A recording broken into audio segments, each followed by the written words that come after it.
فاتحہ۔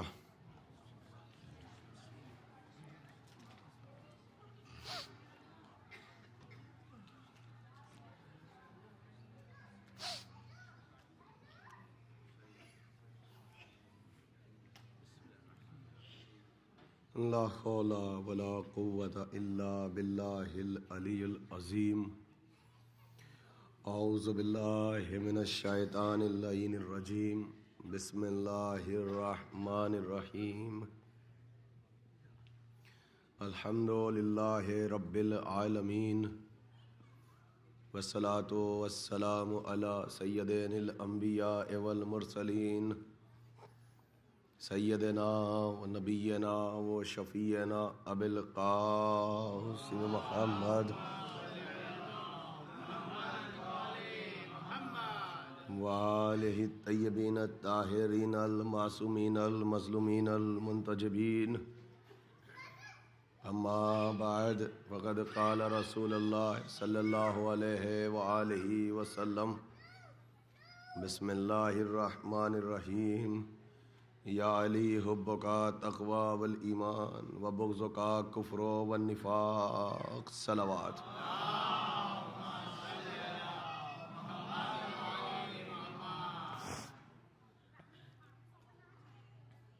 حضرات، ایک موضوع مسلسل ہے جس کے ذیل میں گفتگو کا سلسلہ جاری و ساری ہے، اور میں اپنے معروضات کو ثواباً اور تبرکاً آپ حضرات کی خدمت میں بیان کرنے کی سعادت حاصل کر رہا ہوں۔ مومنین کی ایک بہت بڑی تعداد جو ہے پارکنگ لاٹ میں موجود ہے، یہاں سے 4 گنا۔ اب وہ آئے نازل ہوں گے قرآن مجید کی آیات کی طرح۔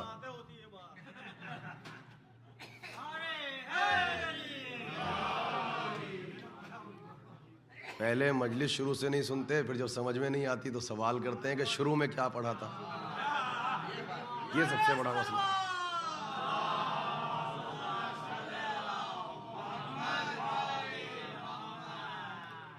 اصل میں ویسے بھی میں نے پہلی مجلس میں کہا تھا کہ اصل مجلس یہ ہے کہ سوز اور سلام کو بیٹھ کے مجلس کو سنا جائے،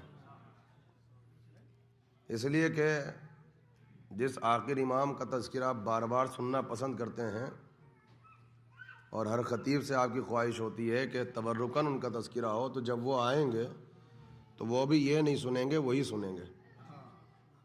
پھر یہ علماء، یہ خطیب، یہ ان کے سامنے ممبر پہ نہیں جائیں گے، یہ مرثیہ خان ممبر پہ جائیں گے اور وہ مرثیہ سنیں گے۔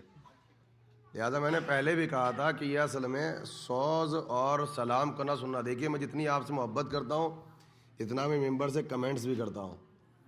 سوز اور سلام اور مرثیہ نہ سننا یہ بد ذوقی کی علامت ہے، اور اگر آپ یہ کہیں گے کہ ہم عزاداری کر رہے ہیں تو عزاداری ہماری اور آپ کی محتاج نہیں ہے۔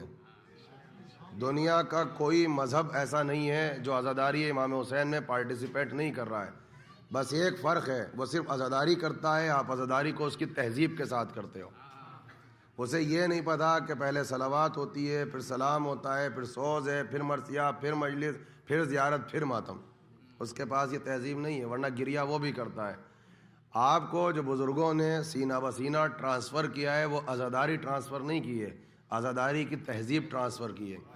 تو محافظت آپ کو یہ عزاداری کی نہیں کرنی ہے کہ ہم سوچیں کہ ہم عزاداری کے محافظ ہیں۔ محافظ اللہ ہے، تہذیب کی حفاظت آپ کو کرنی ہے۔ یہ میرا اس مجلس میں اگر آپ ڈس ہارٹ بھی ہوں تو یہ منبر کا فریضہ سمجھ کے میں نے اپنے فریضے کو انجام دیا ہے کہ مجلس کرنی ہے، مکمل کرنی ہے، اور پھر ہمیں مجلس کے شروع ہونے کا ہمیں انتظار کرنا ہے، مجلس کو انتظار نہیں کرنا ہے۔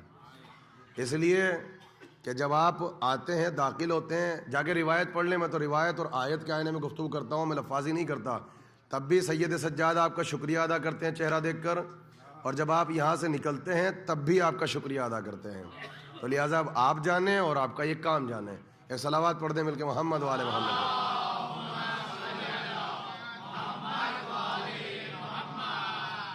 مولا آپ کو سلامت رکھیں۔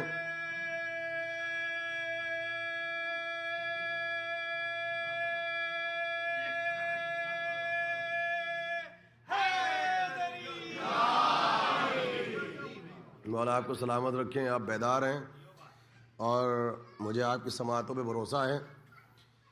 آپ بھی تھکے ہوئے ہیں اور میں بھی تھکا ہوا ہوں، اور ظاہر سی بات ہے کہ میرے سامنے یا جاب پیشہ افراد بیٹھے ہیں یا کاروباری طبقہ بیٹھا ہے۔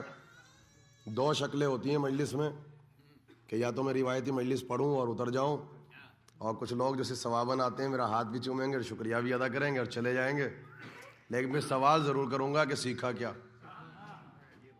اور دوسرا مسئلہ یہ ہے کہ تھوڑی زحمت میں اٹھاؤں اور تھوڑی سی زحمت آپ اٹھائیں، میں بھی مشکل کشا کو وسیلہ بنا لوں، آپ بھی مشکل کشا کو وسیلہ بنا لیں، اور پھر اپنے موضوع کا انتخاب کیا جائے اور موضوع کے آئینے میں گفتگو ہو، تاکہ جب آپ یہاں سے اٹھیں تو رزق محبت کے ساتھ ساتھ رزق علم میں اضافہ ہو سکے۔ تو میں آج جس سلسلے میں یا جس موضوع کا انتخاب کیا ہے، موضوع کا انتخاب تو میں چاند رات سے کر چکا ہوں، اور موضوع اذان عالیہ میں محفوظ ہو چکا ہے، اور چونکہ موضوع تاریخ، خاندان رسالت اور پوری شیعہ انسائکلوپیڈیا اور تمام پیریڈ اور دور میں نے آپ کے سامنے پڑھے، تو ظاہر سی بات ہے کہ اس میں کوئی سخت نہ الفاظ تھے نہ مشکل الفاظ تھے۔ میں بہت ہی سمپل آسان زبان کو وسیلہ بنا کے مجلس پڑھتا رہا، چونکہ میں خود زندگی آپ لوگوں کے درمیان گزار رہا ہوں تو مجھے معلوم ہے کہ یہاں زبان اثر انداز ہو چکی ہے، لینگویج، لہٰذا ممبر سے جتنی آسان الفاظ میں گفتگو کیا جائے اور کوشش کی جائے کہ مثالوں کو اور ایگزامپل کو وسیلہ بنا کر اس موضوع کو آپ کے ذہنوں تک ٹرانسفر کیا جا سکے تو زیادہ بہتر ہے۔ ہاں، موضوع مشکل ہے، اور مشکل اس لیے ہے کہ مجھے آپ کی سماعتوں پہ بھروسہ ہے، اور میں نے خود اندازہ لگایا کہ جہاں میں کوئی واقعہ پڑھنا چاہتا ہوں آپ مجھ سے پہلے اس واقعے تک پہنچ جاتے ہیں، تو میں ایک ایک منٹ میں ایک ایک کردار کو پڑھنے کی کوشش کرتا ہوں تاکہ آپ کا وقت بخدا بالکل ضائع نہ ہو۔ اگر تھوڑی سی وضاحت کرتا ہوں تو اپنے بچوں کے لیے کرتا ہوں، نوجوانوں کے لیے یا بزرگوں کے لیے یا اپنی ماں بہنوں کے لیے ہی وہ میرے موضوع کی ضرورت ہے۔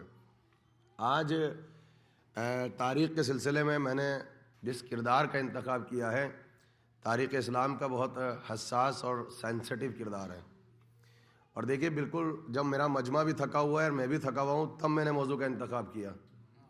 اور موضوع کا انتخاب کیوں کیا؟ میں اپنی 3 مجلسوں میں مسلسل ایک لفظ استعمال کرتا رہا کہ آل محمد کے گھرانے کا جو محبوب ترین نام ہے وہ فاطمہ، اور جو آل محمد کے گھرانے کی جو محبوب ترین صفت ہے اس صفت کا نام ہے صفت بندگی۔ میری مجلسوں میں باوجود اس کے ایک میرا سبجیکٹ تاریخ تھا، لیکن آپ نے دیکھا ہوگا کہ چاہے آدھا حصہ ہو، چاہے ابتدا ہو یا انتہا یا درمیان، میری کوشش ہوتی ہے کہ چند منٹ لفظ ابدیت اور لفظ بندگی پہ میں گفتگو کرتا رہا، اور یہ میری صحیح بھی رہی اور میری کوشش بھی رہی۔ تو یہ کردار جب بھی میں نے لفظ ابدیت پہ گفتگو کی، جب بھی میں نے لفظ بندگی پہ گفتگو کی، تو بار بار ایک کردار سامنے آیا، اور وہ کردار ہے سید سجاد کا۔ مسلسل 4 دن ہو چکے ہیں آپ کو گھومتے گھومتے اور اس کردار کا طواف کرتے کرتے، لیکن مجلس کا موضوع سید سجاد سے باہر نہیں جا پا رہا ہے۔ تو آج جس کیریکٹر کو میں آپ کے سامنے پڑھوں گا، جو بزرگ یہاں بیٹھے ہیں صرف وہ گواہی دے سکتے ہیں کہ ایک زمانہ وہ تھا کہ یہ موضوع ممبر کا سبجیکٹ تھا، صرف بزرگ گواہی دے سکتے ہیں، اور وہ بھی وہ کہ جن کے درمیان سے ان کی کمیونٹی سے بزرگ علماء کا گزر ہوا اور پھر آپ یہاں تک پہنچے۔ لیکن جو نوجوان ہیں انہوں نے بعض کریکٹر ایسے ہیں کہ مجلس میں ان کا تذکرہ مصائب کی حد تک سنا ہے، اور مصائب سے زیادہ کتنا سنا کہ اگر ائمہ کی امہات کا یعنی ان کی والدہ کا تذکرہ ہو، ان کی ازواج کا تذکرہ ہو، تو صرف نام سے واقفیت ہے، ان کے پس منظر اور بیک گراؤنڈ سے نہ ہماری بہنیں معرفت رکھتی ہیں نہ ہمارے بھائی معرفت رکھتے ہیں۔ میں نے ہر دکھتے ہوئے سینسٹیو موضوع کو ممبر سے صرف اس لیے اٹھایا کہ میری نظر پوری دنیا کے ممبروں پر ہے اور میں ہر جگہ پر جاتا ہوں، مجھے سب معلوم ہے کہ کس ممبر سے کیا گفتگو کی جا رہی ہے اور کس ممبر سے کیا پڑھا جا رہا ہے۔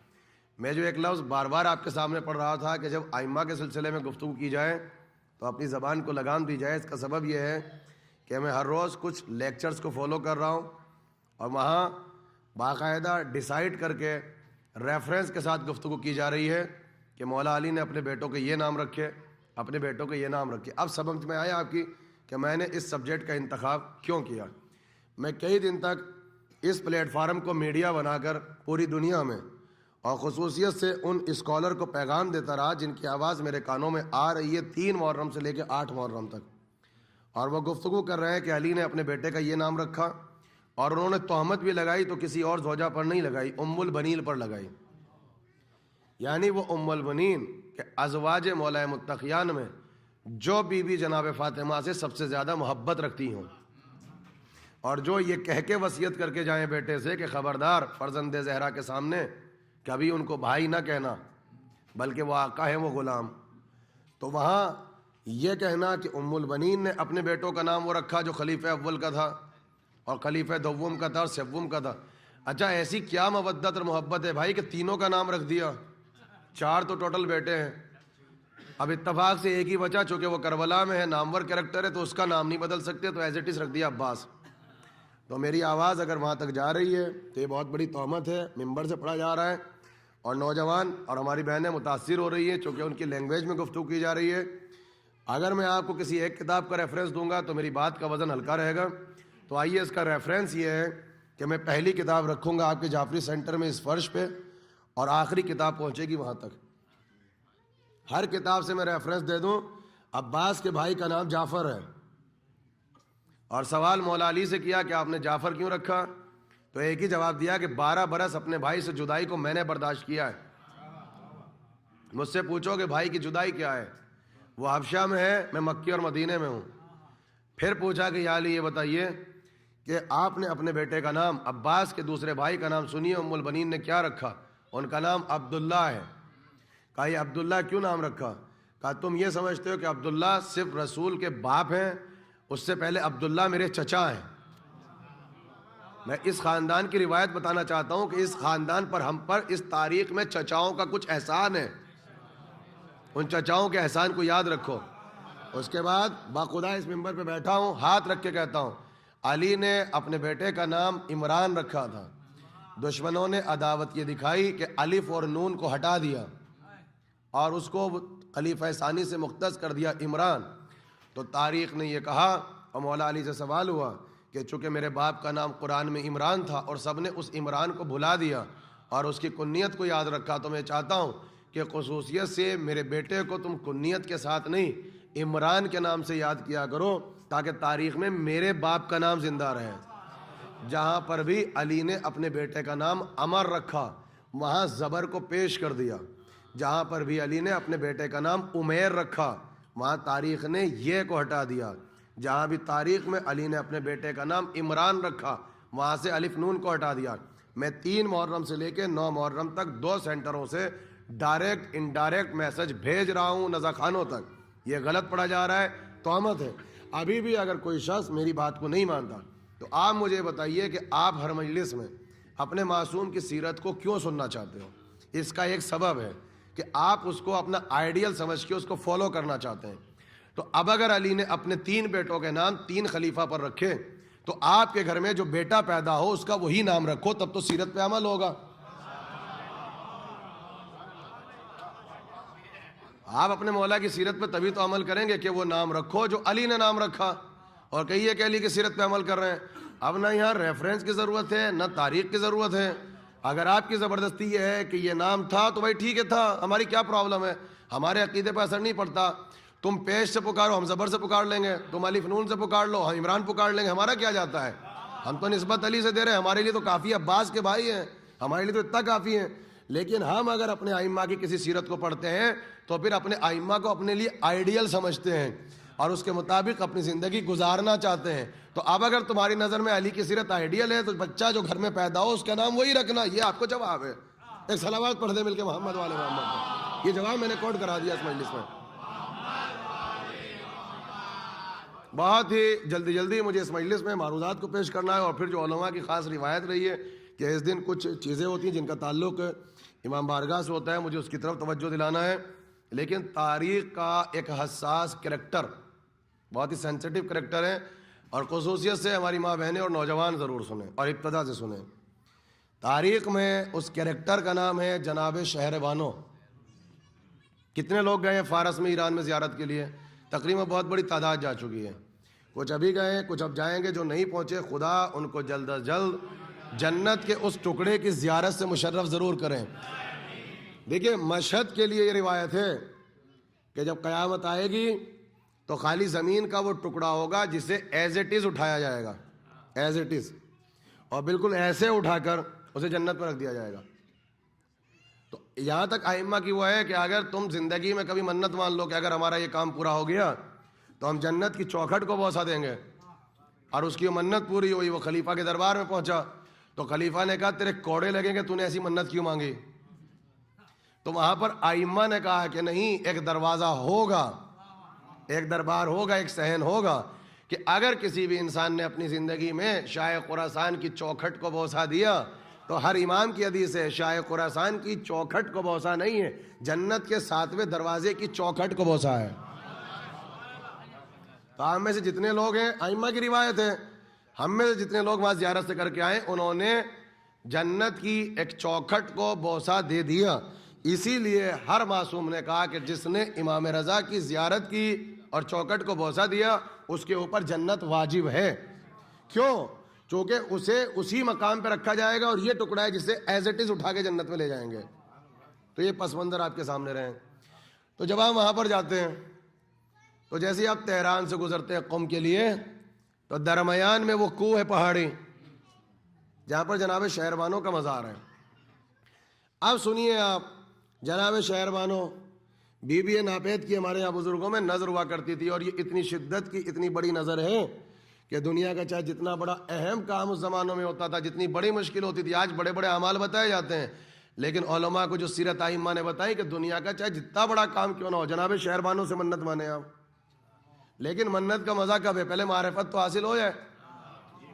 سیدھا مسئلہ ہے, یا مسائل میں سنا اس کریکٹر کو, یا زیارت کے لیے گئے تو وہاں بھی کتنی تاریخ ہے, کتبہ کتنا لکھا ہوا ہے. شہربانوں مادر امام سید سجاد, بس اس کے بعد مسائل میں آپ نے سنا, اس کے علاوہ جناب شہربانوں کی تاریخ نہیں ہے. حالانکہ جب تک تاریخ کربلا میں صرف جناب شہربانوں کو آپ نہیں پڑھیں گے, کربلا کا ایک واقعہ آپ نہیں سمجھ سکتے. کیوں؟ ہر معصوم نے کہا کہ خاندان رسالت کی بہوؤں میں یہ اکیلی بہو ہے, بیٹی نہیں, اکیلی بہو ہے جو ام الائمہ ہے, جس کی نسل میں اللہ نے 9 امام بھیجے ہیں.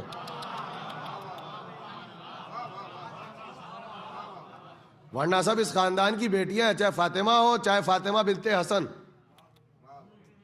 آپ پہچانیے بہوؤں کا مرتبہ, اور بہوؤں کو کیا مرتبہ ملنا چاہیے خاندان میں. آپ سنیے جو کہتے ہیں کہ اسلام کیا ہے. میں نے کہا نا, میں نے ہر دکھتے ہوئے کریکٹر کو اس ممبر سے اٹھایا ہے, اور میں نے آخری مجلس میں جب آپ تھکے ہوئے ہیں تب اس سبجیکٹ کو اٹھایا ہے. تو ذرا میرا ساتھ دیجئے گا, ویکینڈ کا فائدہ اٹھا رہا ہوں, اور جو ذمہ دار افراد بیٹھے ہیں ہاتھ جوڑ کے کہ شاید 5 یا 10 منٹ اضافہ ہو جائے, مگر تبرک ہے اور نایاب تحفہ ہے, اس کی CD بنا کے اپنے گھر میں رکھ لیجئے گا بچوں کے لیے. جناب شہربانوں کی, اب آل محمد میں آپ کسی کی بھی تاریخ پڑھ لیں, سمپلی آپ ریسرچ کر سکتے ہیں. اس ممبر سے اٹلانٹا میں آپ کے سامنے چیلنج کرتا ہوں, اکیلی ہسٹری ہے جناب شہربانوں کی, چاہے اپنوں نے تاریخ لکھی یا اغیار غیروں نے لکھی, کسی نے صحیح تاریخ نہیں لکھی آسانی سے, بہت کم علماء ہیں. شیخ مفید نے تھوڑا سا قلم اٹھایا ہے, سوچے کتنی حساس. حالانکہ خاندان بنی ہاشم کی عورتوں میں اکیلی بی ہیں کہ ان کے اوپر آپ کی تاریخ اسلام کی تاریخ کی محتاج نہیں ہے. کیوں؟ چونکہ دنیا کی سب سے بڑی سلطنت کا نام گریٹ پرشیا تھا. تو اگر آپ اسلام کی تاریخ کو 1% نہ پڑھو, جا کے ورلڈ ہسٹری پڑھ لو. تو جب آپ رومن امپائر کو پڑھیں گے اور گریٹ پرشیا پڑھیں گے تو وہاں ہر بادشاہ کی تاریخ آپ کی ورلڈ ہسٹری میں ہے. اور جتنے بھی یورپ کے اسکالر ہیں اور جس ملک میں آپ بیٹھے ہیں, دا پرنسز آف ایران, شہربانوں جتنی کتابیں پرنسز آف ایران کے اوپر ہیں, آنکھ بند کر کے اس کتاب کو لائبریری میں یا گوگل پہ جا کے اٹھا لو, ساری کتابیں شہربانوں پر ہیں. اور کوئی کتاب کسی مسلمان نے نہیں لکھی, سب یورپ اور امریکہ نے لکھی ہے, جو کہ خاندان بنی ہاشم میں ایک ہی تو آئی ہے جو اپنے ملک کی شہزادی ہے. اب جو یہ مجلسیں پڑھ رہے ہیں کہ ائمہ کی جو مائیں تھیں وہ تو کنیزیں تھیں, تو اتنی بڑی بڑی کتابیں کنیزوں پہ نہیں لکھی جاتی, شہزادیوں پہ لکھی جاتی ہیں. آپ آگے پڑھیے, آپ ڈالیے پرنسز اور جا کے آپ اٹھا لیجئے. آپ کے یورپ میں سب سے زیادہ کتابیں جناب شہربانوں پہ ہیں. اچھا آپ سنیے, دنیا کی جو سب سے بڑی سلطنت ہے وہ جناب شہربانوں کی. کیوں؟ جناب شہربانوں کے خاندان میں جو بادشاہت ہے, بادشاہت وہ 10,000 برس پرانی ہیں، اور ان 10,000 10 سال 20 سال 50 سال نہیں، چاہے روم میں چلے جاؤ، چاہے یونان میں چلے جاؤ، الیگزینڈر دا گریٹ چلے جاؤ، سب کی کڑی اور سلسلے ٹوٹتے ہیں. کوئی 10 برس 20 برس 30 برس بادشاہ ہے. جناب شہربانوں کے باپ سے لے کے جو سلسلہ بڑھتا ہے بادشاہت کا، 10,000 برس کے بیچ میں کڑی نہیں ٹوٹتی، سب بادشاہ ہیں.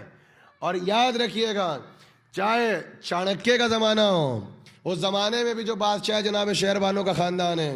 اس کے بعد آپ چلیے گا، چاہے آپ کے زمانے میں الیگزینڈر دا گریٹ ہو، تب بھی ایران میں ان کی حکومت تھی.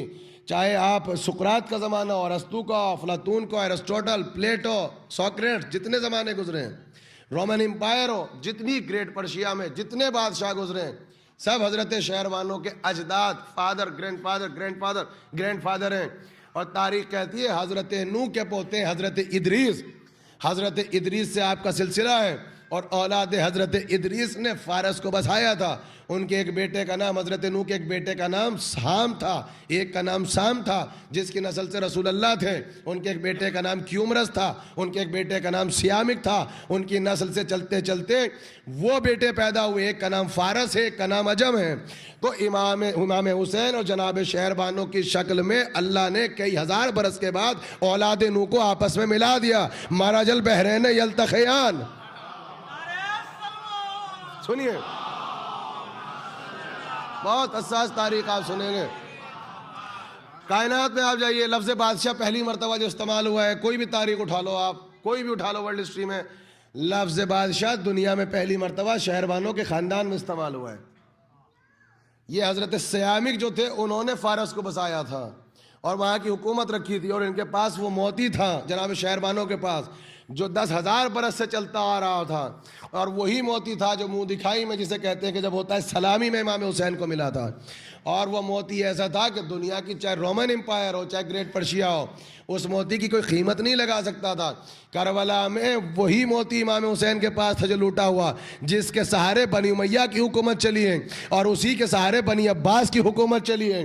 اب سمجھ میں آیا کہ جب بنی عباس نے 7ویں امام سے پوچھا تھا کہ اگر ہم تمہیں تمہاری میراث واپس کرنا چاہیں تو بتاؤ کتنی ہے، تو کہا تھا پوری دولت اسلامیہ. اس لیے پوری حکومت اسلامیہ دنیا میں جہاں جہاں گئی، یا فدق ہے یا شہربانوں کا موتی ہے. لے آؤ، یہ جناب شہربانوں ہیں. اب جناب شہربانوں کی نسل میں یا انبیاء ہیں یا بادشاہ، جتنا سلسلہ ہے. چونکہ سام کی نسل سے رسالت کا سلسلہ چلا، اور ان کے بیٹے جو دوسرے بیٹے ان سے کیومرس ہے، سیامک ہے، ارفخشند ہیں، ان سے جو ہے سلسلہ چلا ہے. تو یہاں جناب شہربانوں سنیے کون ہے ایران کی شہزادی. ان کے والد کا نام تھا حضرت یزدجرد. یزدجرد کے والد کا نام جو تھا وہ شہریار تھا. شہریار جو تھے ان کے والد کا نام خسرو پرویز تھا. خسرو پرویز جو تھے ان کے والد کا نام ہرمز تھا.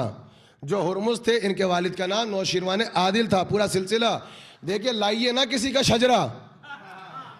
شہربانوں سے لے کے آپ کے اس ملک میں، ابھی گوگل پہ میرے ساتھ بیٹھو، ابھی اسی وقت اگر میں شہربانوں کے والد یزدجرد سے لے کے اور سلسلہ حضرت سام تک نہ پہنچا دوں اور نام نہ دکھاؤں، گوگل پر 70 سے 75 نام، ابھی اسی وقت گوگل پر بیٹھ کر اگر میں یزدجرد سے لے کے کیومرس اور سیامک تک کے نام آپ کے نیٹ سے نکال کے نہ دوں اور کڑی نہیں ٹوٹے گی،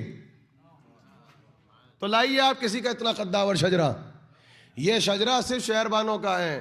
اور انہی کس کی پروتی ہے؟ انہی کے دادا ہے نوشیروان عادل، جن کا عادل، جن کا جسٹس یونیورس میں اتنا مشہور کہ رسول اللہ نے جب اسلام آیا ہے کسی بادشاہ کی تعریف نہیں کی، بس ایک بادشاہ ہے، کہا مجھے اس بات کا افتخار ہے کہ اللہ نے مجھے اس وقت پیدا کیا جو نوشیروان عادل کا زمانہ تھا. یہ میں نے تعارف کرایا ہے جناب شہربانوں کا. اب آپ کہیں گے سبجیکٹ کا انتخاب کیوں ہے، اس کی ضرورت کیا ہے؟ اس کی ضرورت تو جب پتہ چلے گی جب آپ مجلسیں سنیں گے نیٹ پہ بیٹھ کے کہ پرابلم کیا ہو رہی ہے. سنیے، اب آئیے کتابیں اغیار کی بھی اپنوں کی بھی ہیں. آپ آنکھ بند کر کے کوئی بھی کتاب اٹھاؤ، تقریباً 95% میں کہتا ہوں آپ سے، اس میں کیا لکھا ہے جناب شہربانوں کے لیے؟ کہ خلیفہ دوم کے زمانے میں ایران فتح ہوا. بھائی دیکھیے، مجھے معلوم ہے مشکل موضوع ہے, آپ نے دیا ہے, اب اگر سوئیں گے تو میں اسے بہت شارٹ کر کے بہت جلدی ممبر سے اتروں گا, مگر موضوع کا خون ہوگا. کیوں ہوگا؟ اگر 10 سال کے بعد بھی یہ بچے مجھ سے کہیں گے کہ جناب شہروانوں کو وضاحت سے پڑھو, تو آپ کہو گے ریپیٹیشن کر دیا. تو آخری مرتبہ پڑھ رہا ہوں, اس کے بعد نہیں پڑھ سکتا, کوئی نہیں پڑھے گا کیونکہ پھر ریپیٹیشن کہو گے. تو چاہے جتنی زحمت ہو, آج ویکینڈ پہ بی بی شہروانوں کے صدقے سے اس مجلس کو سن لو, اور پھر نظر ہی بتا دوں گا نظر کیا ہے, کم سے کم فضیلت کے آئینے میں, نہیں تو ضرورت کے آئینے میں سن لو. آج سننا پڑے گا. دیکھیے بھائی بلندر صلوات پڑھیں اور بیدار ہو جائیے. دیکھیں مشکل آ رہا ہے, ابھی بہت آسان پڑھا ہے. دیکھیں ہم سب نے کیا لکھا. اچھا اس میں تاریخ میں اختلاف نہیں, ایران کب فتح ہوا؟ دوسرے خلیفہ کے زمانے میں ایران فتح ہوا, سعد ابن وقاص نے کیا. اور آپ جانتے ہیں کہ ایران کی حکومت اگر آپ دیکھنا چاہتے ہیں, فارس کی جناب شہروانوں کتنی بڑی حکومت تھی کہ یہ سعد ابن وقاص ہے, اس نے کئی بیچارے نے سونا بھی نہیں دیکھا تھا. یہ تاریخ میں پڑھ چکے. جب وہاں پہ دیکھا تو انہوں نے چاندی دیکھی تھی, سارے سپاہیوں کو مل گئی تھی چاندی, اس کو ملا سونا. تو یہ رو رہا تھا, ہے کوئی بندے خدا جو مجھ سے سارا سونا لے لے لیکن چاندی کی ایک پلیٹ دے دے. اچھا ایسے زمانے میں مخلصین کی بھی کمی نہیں ہوتی, مل بھی جاتے ہیں جو فی سبیل اللہ مدد کرتے ہیں. انہوں نے سے سارا سونا لے لیا اور چاندی کی ایک پلیٹ دے دی, تو زندگی بھر قصیدہ پڑھتا رہا. ایسے ایسے لوگ پہنچے وہاں پر جنہوں نے کبھی پلیٹوں میں کھانا نہیں کھایا تھا, جنہوں نے کبھی ایسی قالینیں نہیں دیکھی تھی, جنہوں نے کبھی محل نہیں دیکھے تھے. اب آپ دیکھنا چاہتے ہیں جناب شہروانوں کیا ہے بھائی, جو عراق گئے اب زیارت کے لیے, ذرا وہ سنیں. ایسے نہیں آپ سنیں گے, آپ محنت کروائیں گے اور اسے آسان بھی کروائیں گے. جب آپ جاتے ہو کربلا کی زیارت کے بعد نجف, سنیے آپ, اب نجف سے چلو بغداد اور سامرا کی طرف, تو وہاں سے جاتے ہیں آپ سلمان پاک کی زیارت کے لیے. جاتے ہو مدائن میں سلمان پاک کی زیارت کے لیے. یہ مدائن پہلے عراق میں نہیں تھا, یہ فارس کا حصہ ہے. اچھا ابھی بھی آپ کو چاہیے, میں نے کیوں اٹھایا, چلو لاؤ مفاتی اٹھا کے یہاں سے, مفاتی کے آخر میں جاؤ, زیارت کا باب اٹھاؤ اور وہاں پہ زیارت ہے, زیارت کا باب ہے, اور سلمان پاک والی زیارت پہ جاؤ. جب آپ سلمان پاک کی زیارت پہ جاؤ گے سامرا میں مدائن میں, تو وہاں پہ آپ کو وہ محل ملے گا جسے کہتے ہیں کسرا کا محل. میں نے کسی مجلس میں کہا تھا 2 بادشاہ دنیا میں مشہور ہوئے, کائنات میں کوئی بادشاہ, روم کے بادشاہ کو کہتے تھے آپ خیسر, اور فارس کے بادشاہ کو کہتے تھے آپ کسرا. تو اسے کہتے ہیں کسرا کا محل. یہی وہ محل ہے کہ جب رسول اللہ پیدا ہوئے تو کنگرے ٹوٹ گئے تھے, سجدے میں گر گئے تھے, اور یہ ساری کتابوں کو اٹھا کے لائے تھے. یہ سب تقیے میں تھے, اور جسے کہتے ہیں کہ سب آنے والے نبی کا انتظار کر رہے تھے. انہوں نے کہا بھائی یہ کیا ہو گیا؟ تو نجومیوں نے کیا بتایا, کہ آ گیا وہ نبی کہ جس کی وجہ سے محل کے کنگرے گر گئے. اور یہیں پر ایک طاق بنا ہوا تھا اور اس میں ایک چراغ روشن رہتا تھا. پتہ ہے کب سے چراغ روشن تھا؟ Continuous, without any gap, 1000 years, 1000 سال سے کسرا میں یہ چراغ جل رہا تھا, بجھا نہیں. اچانک وہ چراغ بجھ گیا. تو کہا یہ کیوں بجھا؟ کہا اب دنیا میں آتش پرستی ختم ہوگی, اب ایک اللہ کی توحید ہوگی. یہ سب جا کے مفاتی میں اعمال ہے پورے, وہاں لکھا ہے کہ اگر تم کبھی زیارت کو جاؤ اور سلمان پاک کی زیارت کو جاؤ اور کسرا کے محل پہ جاؤ, جا کے 2 رکعت نماز پڑھو. شیخ عباس قمی نے پوری وضاحت کی ہے. دیکھیے اعمال بھی اگر ہو تو تب مزہ آئے گا جب فضیلت کے آئینے میں ہو. تو مولا علی جنگ صفین کے بعد وہاں سے گزرے تھے اور سارے اصحاب ساتھ تھے, اور سب سے کہا تھا کہ آؤ ہمارے ساتھ 2 رکعت یہاں نماز پڑھو, اس محل میں 2 رکعت نماز پڑھو. اور اصحاب کہتے ہیں کہ علی ایسے بتا رہے تھے, سنو. کہا علی کی پیدائش تو کیا, علی کے باپ کی پیدائش, دادا کی پیدائش سے پہلے کا واقعہ ہے. کہ علی بیٹھ کے بتا رہے تھے کہ دیکھو یہاں نوشیروان عادل بیٹھتا تھا, یہاں تخت لگتا تھا, یہاں انصاف کرتا تھا, یہاں یزد و جرد بیٹھتے تھے, اور دیکھو محل گر گیا. مگر جو شہروانوں کے باپ ہیں جن کا نام یزد و جرد ہیں, وہ یہاں پر آئے تھے جب حملہ ہوا تھا, سعد ابن وقاص نے کیا تھا, اور خلیفہ ثانی کے زمانے میں فارس کو فتح کیا تھا. بھائی میری طرف توجہ رکھیے گا. تو جب یزد و جرد یہاں سے نکلے تھے رات میں, تو کیا کہا تھا؟ طاق کسرا تجھ پہ میرا سلام, تجھ پہ میرا سلام. اب اس وقت تجھ سے ملاقات ہوگی جب میری بیٹی کی نسل میں آخری مہدی آئے گا.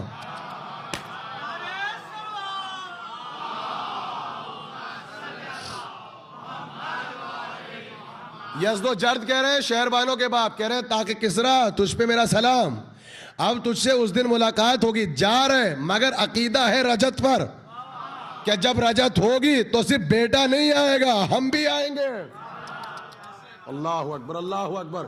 تو مولا نے وہاں پر نماز پڑھی اور اصحاب کہہ رہے تھے مولا آپ ایسے بتا رہے ہیں, یہاں انصاف ہوتا تھا, یہاں حجرہ تھا, یہاں سونے کا کمرہ تھا, یہاں رہنے کا کمرہ تھا, یہاں پہ پہلی مرتبہ سلمان فارسی آئے تھے, انہوں نے شہربانوں سے ملاقات کی تھی اور ایسے ہوا تھا اور یہ ہوا تھا. اور سب کہہ رہے تھے یا علی آپ ایسے بتا رہے ہیں جیسے اپنی آنکھوں سے دیکھا. کہ یہی تو سبب ہے, کائنات بن رہی تھی, میں بیٹھا ہوا دیکھ رہا تھا.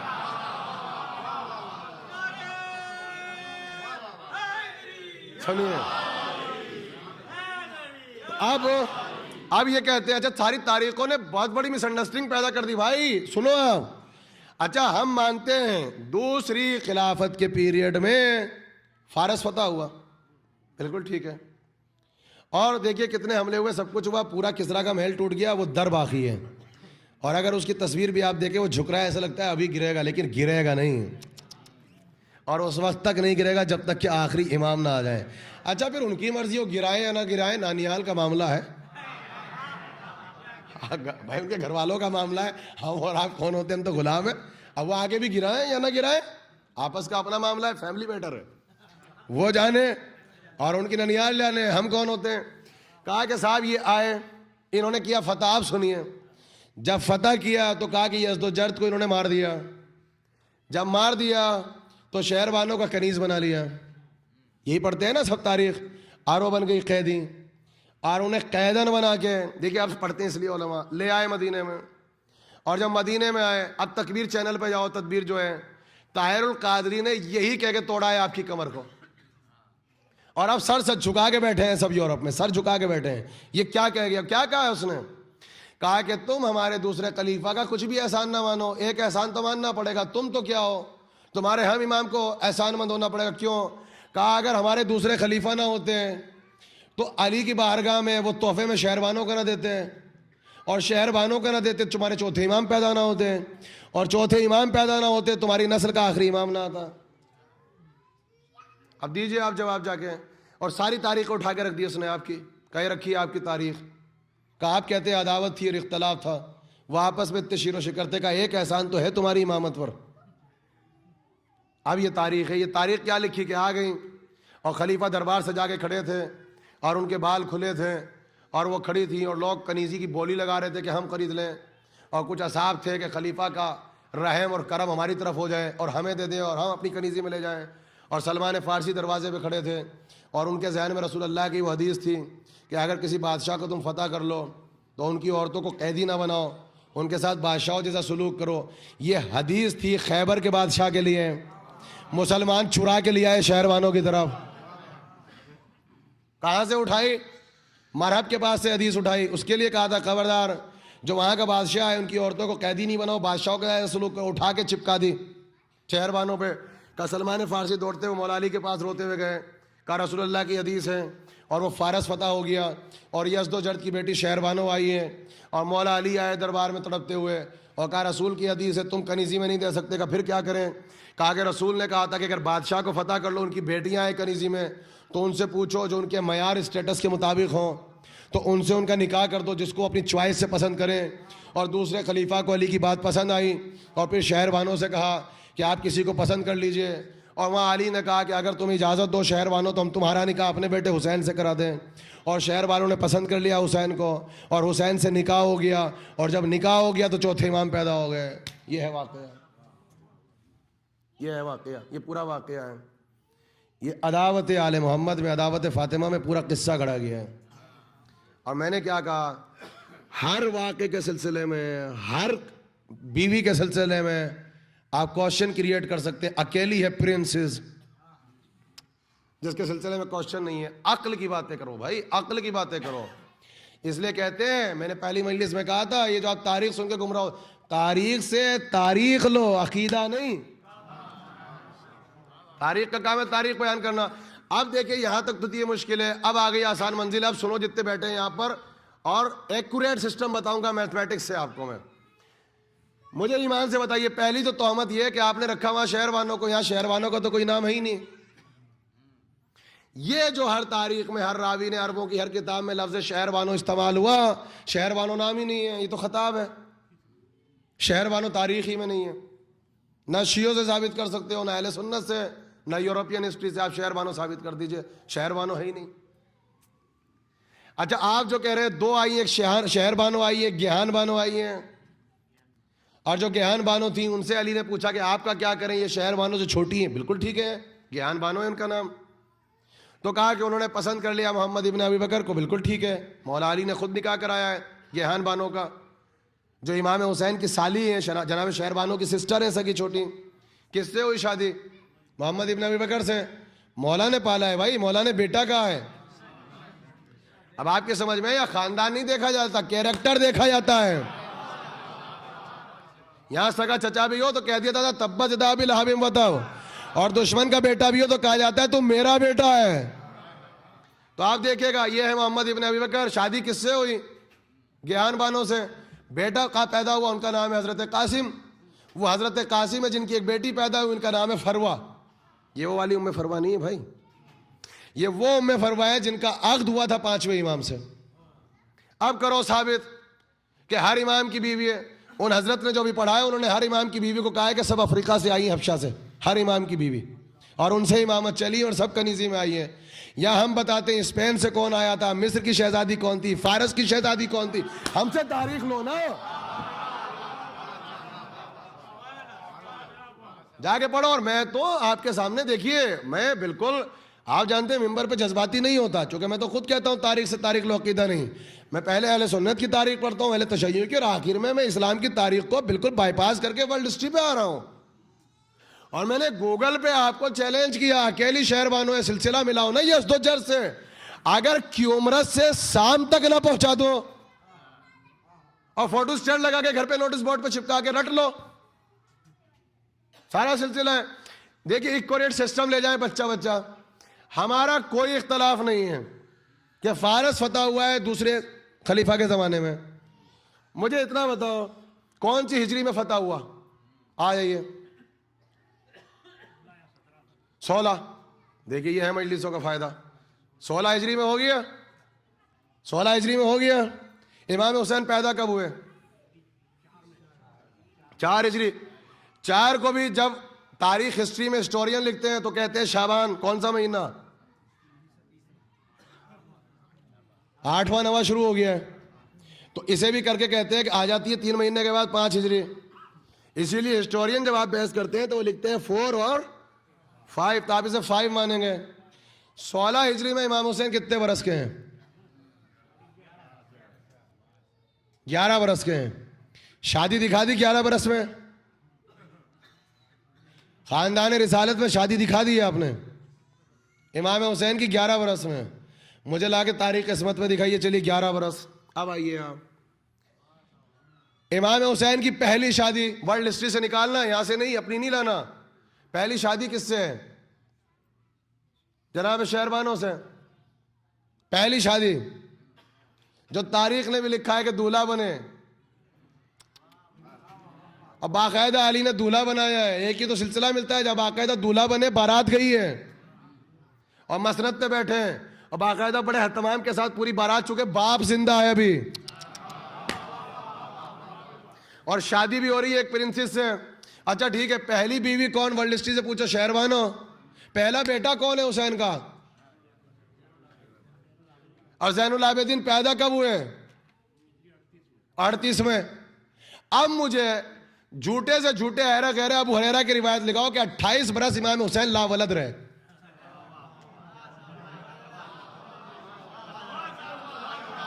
نہیں میں مطلب آپ زبان سے بولے کوئی ایرے غیر اپنی چھوڑو بھائی، کوئی ابو ہریرہ کی روایت مان کے لے آؤ سیاہ سے، نہ ملے تو بخاری سے چندہ کر کے لے آؤ. نہیں یہ ہے تاریخ، تاریخ عصمت میں. اب پڑھیے آپ عقیدہ خوش ہو کے ہمارا امام لا ولد ہے. دکھا دیجیے آپ کیا 28 برس اس امام کی اولاد نہ ہوئی، علی زندہ ہے. آج تک کوئی ایسی روایت سنی تاریخ قسمت پہ 28 برس نکل گئے امام حسین کی اور اولاد نہیں ہے؟ یہ سنیے. اچھا ورلڈ ہسٹری میں نے جو کہا کہ تاریخ اسلام نہیں پڑھنا ہے تو تاریخ دے گیا. یہ ورلڈ ہسٹری میں تو یہ بھی ہے ازدوجرد کب پیدا ہوئے، اس میں تو یہ بھی ہے نوشیر و عادل کس سینچری میں تھے، اس میں تو یہ بھی ہے خسرو پرویز کب تھے، اس میں تو یہ بھی ہے کہ ہرمز کب تھے. اس میں تو ایکوریٹ سسٹم ہے چونکہ تو ایمپائر کی تاریخ ہے. آپ سنیے، میں نے آپ کے سامنے پڑھا کہ رسول اللہ جب مبعوث و رسالت ہوئے خط بھیجا روم کے بادشاہ کو، بھیجا کیسر روم کو، حبشہ کے بادشاہ نجاشی کو بھیجا لیٹر کے اسلام لاؤ۔ ایران کا بادشاہ جس کو بھیجا تھا وہ کون تھے؟ خسرو پرویز تھے اس وقت، اور انہوں نے خط کو بھیج دیا تھا واپس اور کوئی جواب نہیں دیا۔ رسول اللہ نے کہا کہ 17-18 دن میں مر جائے گا، ٹھیک ہے؟ تو اس کا مطلب رسول ابھی جب نبی بنے تو تخت پہ کون ہے؟ خسرو پرویز۔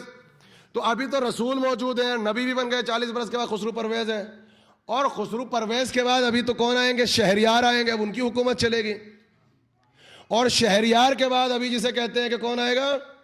یزدوجرد آئیں گے، ابھی ان کی حکومت ہوگی۔ پھر یزدوجرد ابھی پیدا ہو، جوان ہو، شادی ہو، شہربانو پیدا ہو، پھر جوان ہو، اور ٹوٹل رسول اللہ کا پیریڈ 23 برس، اور اس میں بھی رسول اللہ کی رحلت کے 5 برس کے بعد فوراً فتح اور شادی دکھا دے۔ آپ ساری تاریخ لے آؤ ورلڈ ہسٹری سے، یزدوجرد کب پیدا ہوا؟ آخری پہ بحث کر لو، 2 years before ہجرہ۔ یزدوجرد ہجرت سے کوئی اختلاف نہیں ہے، کوئی اختلاف نہیں ہے، سنی اور شیعہ۔ جنہوں نے شادی دکھائی انہوں نے بھی لکھی ہے date of birth, 2 years before ہجرہ۔ تو 16 ہجری میں جب فتح ہوا، فارس کتنے برس کے ہیں؟ انہوں نے مجھے کوئی معجزہ دکھاؤ بھائی، کون سی پلین سے چل رہے تھے، کون سی سپر فاسٹ ٹرین تھی؟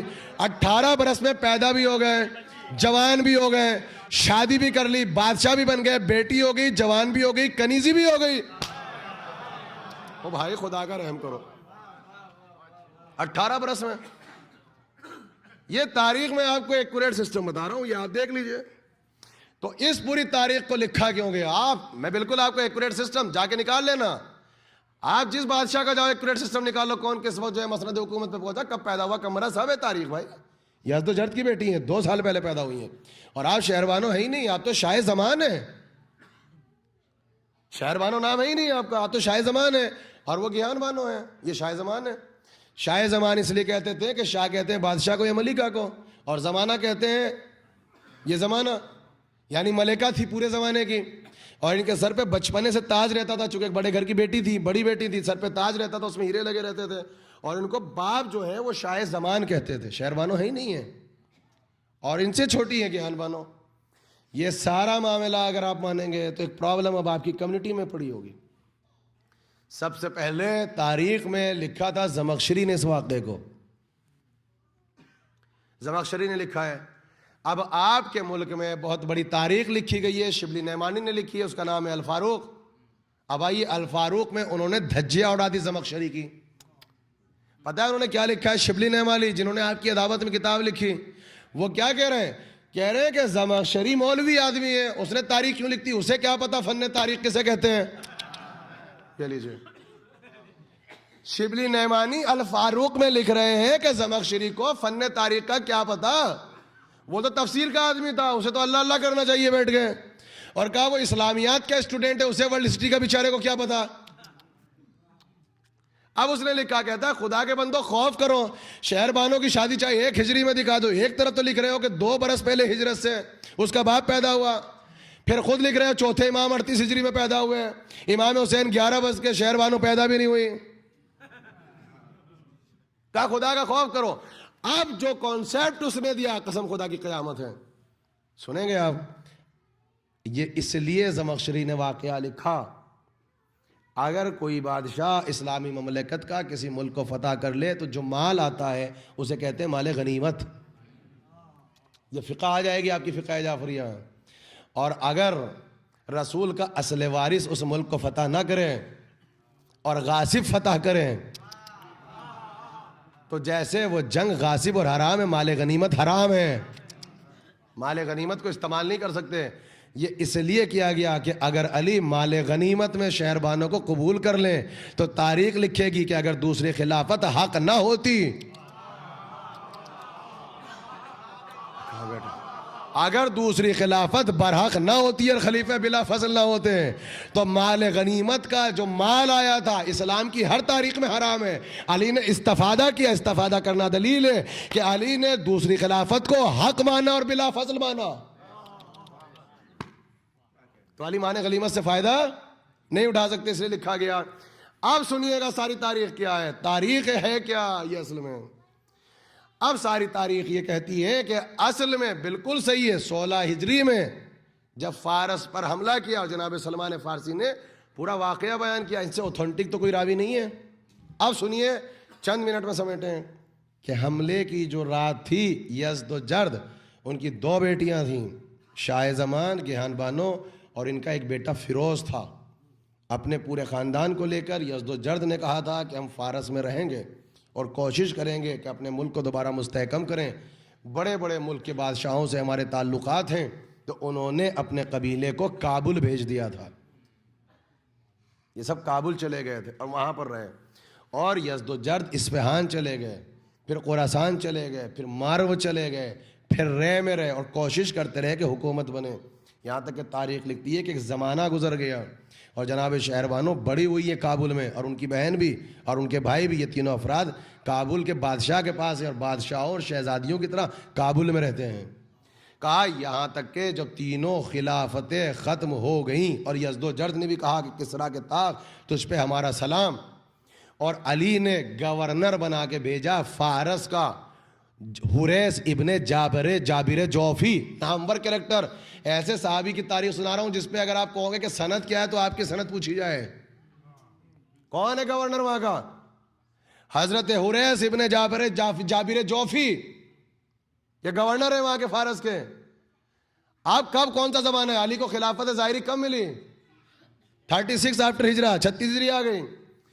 تو اب یزدجرد ابھی تک زندہ ہیں, اب مرو میں یہ اصفہان میں کوشش کر رہے ہیں. انہوں نے پیغام بھیجا شہربانوں کے پاس اور اپنے بیٹے کے پاس کہ حالات سازگار ہو گئے, حکومت اس کو مل گئی جس کا حق تھا, لہذا اب علی حقدار کو حق دے گا, تو لہذا تم کابل سے واپس آؤ. تو کہتے کہ فارس میں مرو سے لے کے خراسان اور وہاں سے لے کے اصفہان تک بہت بڑا استقبال ہوا اور ویلکم ہوا جب شاہ زمان واپس آ رہی تھی کہ اپنے ملک کی شہزادی واپس آ گئی, اور صرف فیروز وہاں رہ گئے. دونوں بہنیں واپس آئیں قافلے کے ساتھ, اور کہا جب آئی ہیں تو حریث ابن جابر جوفی نے علی کو لکھا, کہا وہ قافلہ وہ قبیلہ آ گیا, بتائیے آپ کیا چاہتے ہیں. تو علی نے اب کہا کہ رسول کی حدیث کو یاد کرو, یہ کنیز نہیں, یہ شہزادیاں ہیں. کہا کہ سنو, سب سے پہلے شاہ زمان کے چچا حضرت ہرمز کو ہماری بارگاہ میں بھیجو. سنیے آپ, ہرمز آئے ہیں پہلے مدینے میں. جب ہرمز آئے ہیں تو ہرمز سے علی نے کہا کہ مجھے رسول نے ایک وصیت کی تھی, تم چچا ہو, میں تمہیں اپنے بیٹے حسین کا پیغام تمہاری بھتیجی سے دیتا ہوں. تم ہمارے پیغامبر بن کے ایمبیسڈر بن کے میرے بیٹے کا پروپوزل شہربانو جو ابھی شاہ زمان ان کے باپ یزدجرد تک لے کر جاؤ, اور جب تم جاؤ گے میرا پروپوزل لے کر بتاؤ گے کہ رسول کی وصیت تھی, اور اگر یزدجرد نہ مانے تو ہرمز تم اپنی بھتیجی شاہ زمان کو بلانا اور شاہ زمان سے کہنا کہ سچ دربار میں اپنے باپ کے سامنے کھڑے ہو کے وہ خواب سناؤ جس دن سے پیدا ہوئی جو آج تک ہر روز دیکھتی ہو, اور اس بی بی کا نام بتاؤ جو ہر روز تمہارے خواب میں آتی ہے. پہلی مجلس یاد میں ہے؟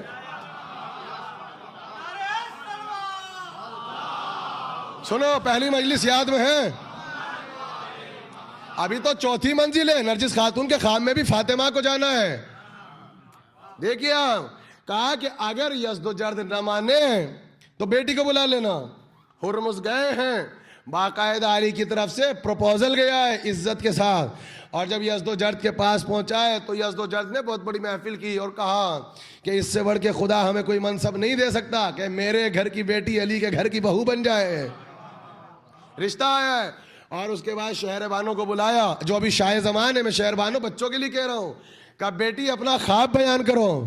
تب کہا کہ بابا خواب تو ہے مگر تعبیر نہیں. تو ہرمز نے کہا کہ خواب کی تعبیر مدینے میں ہے.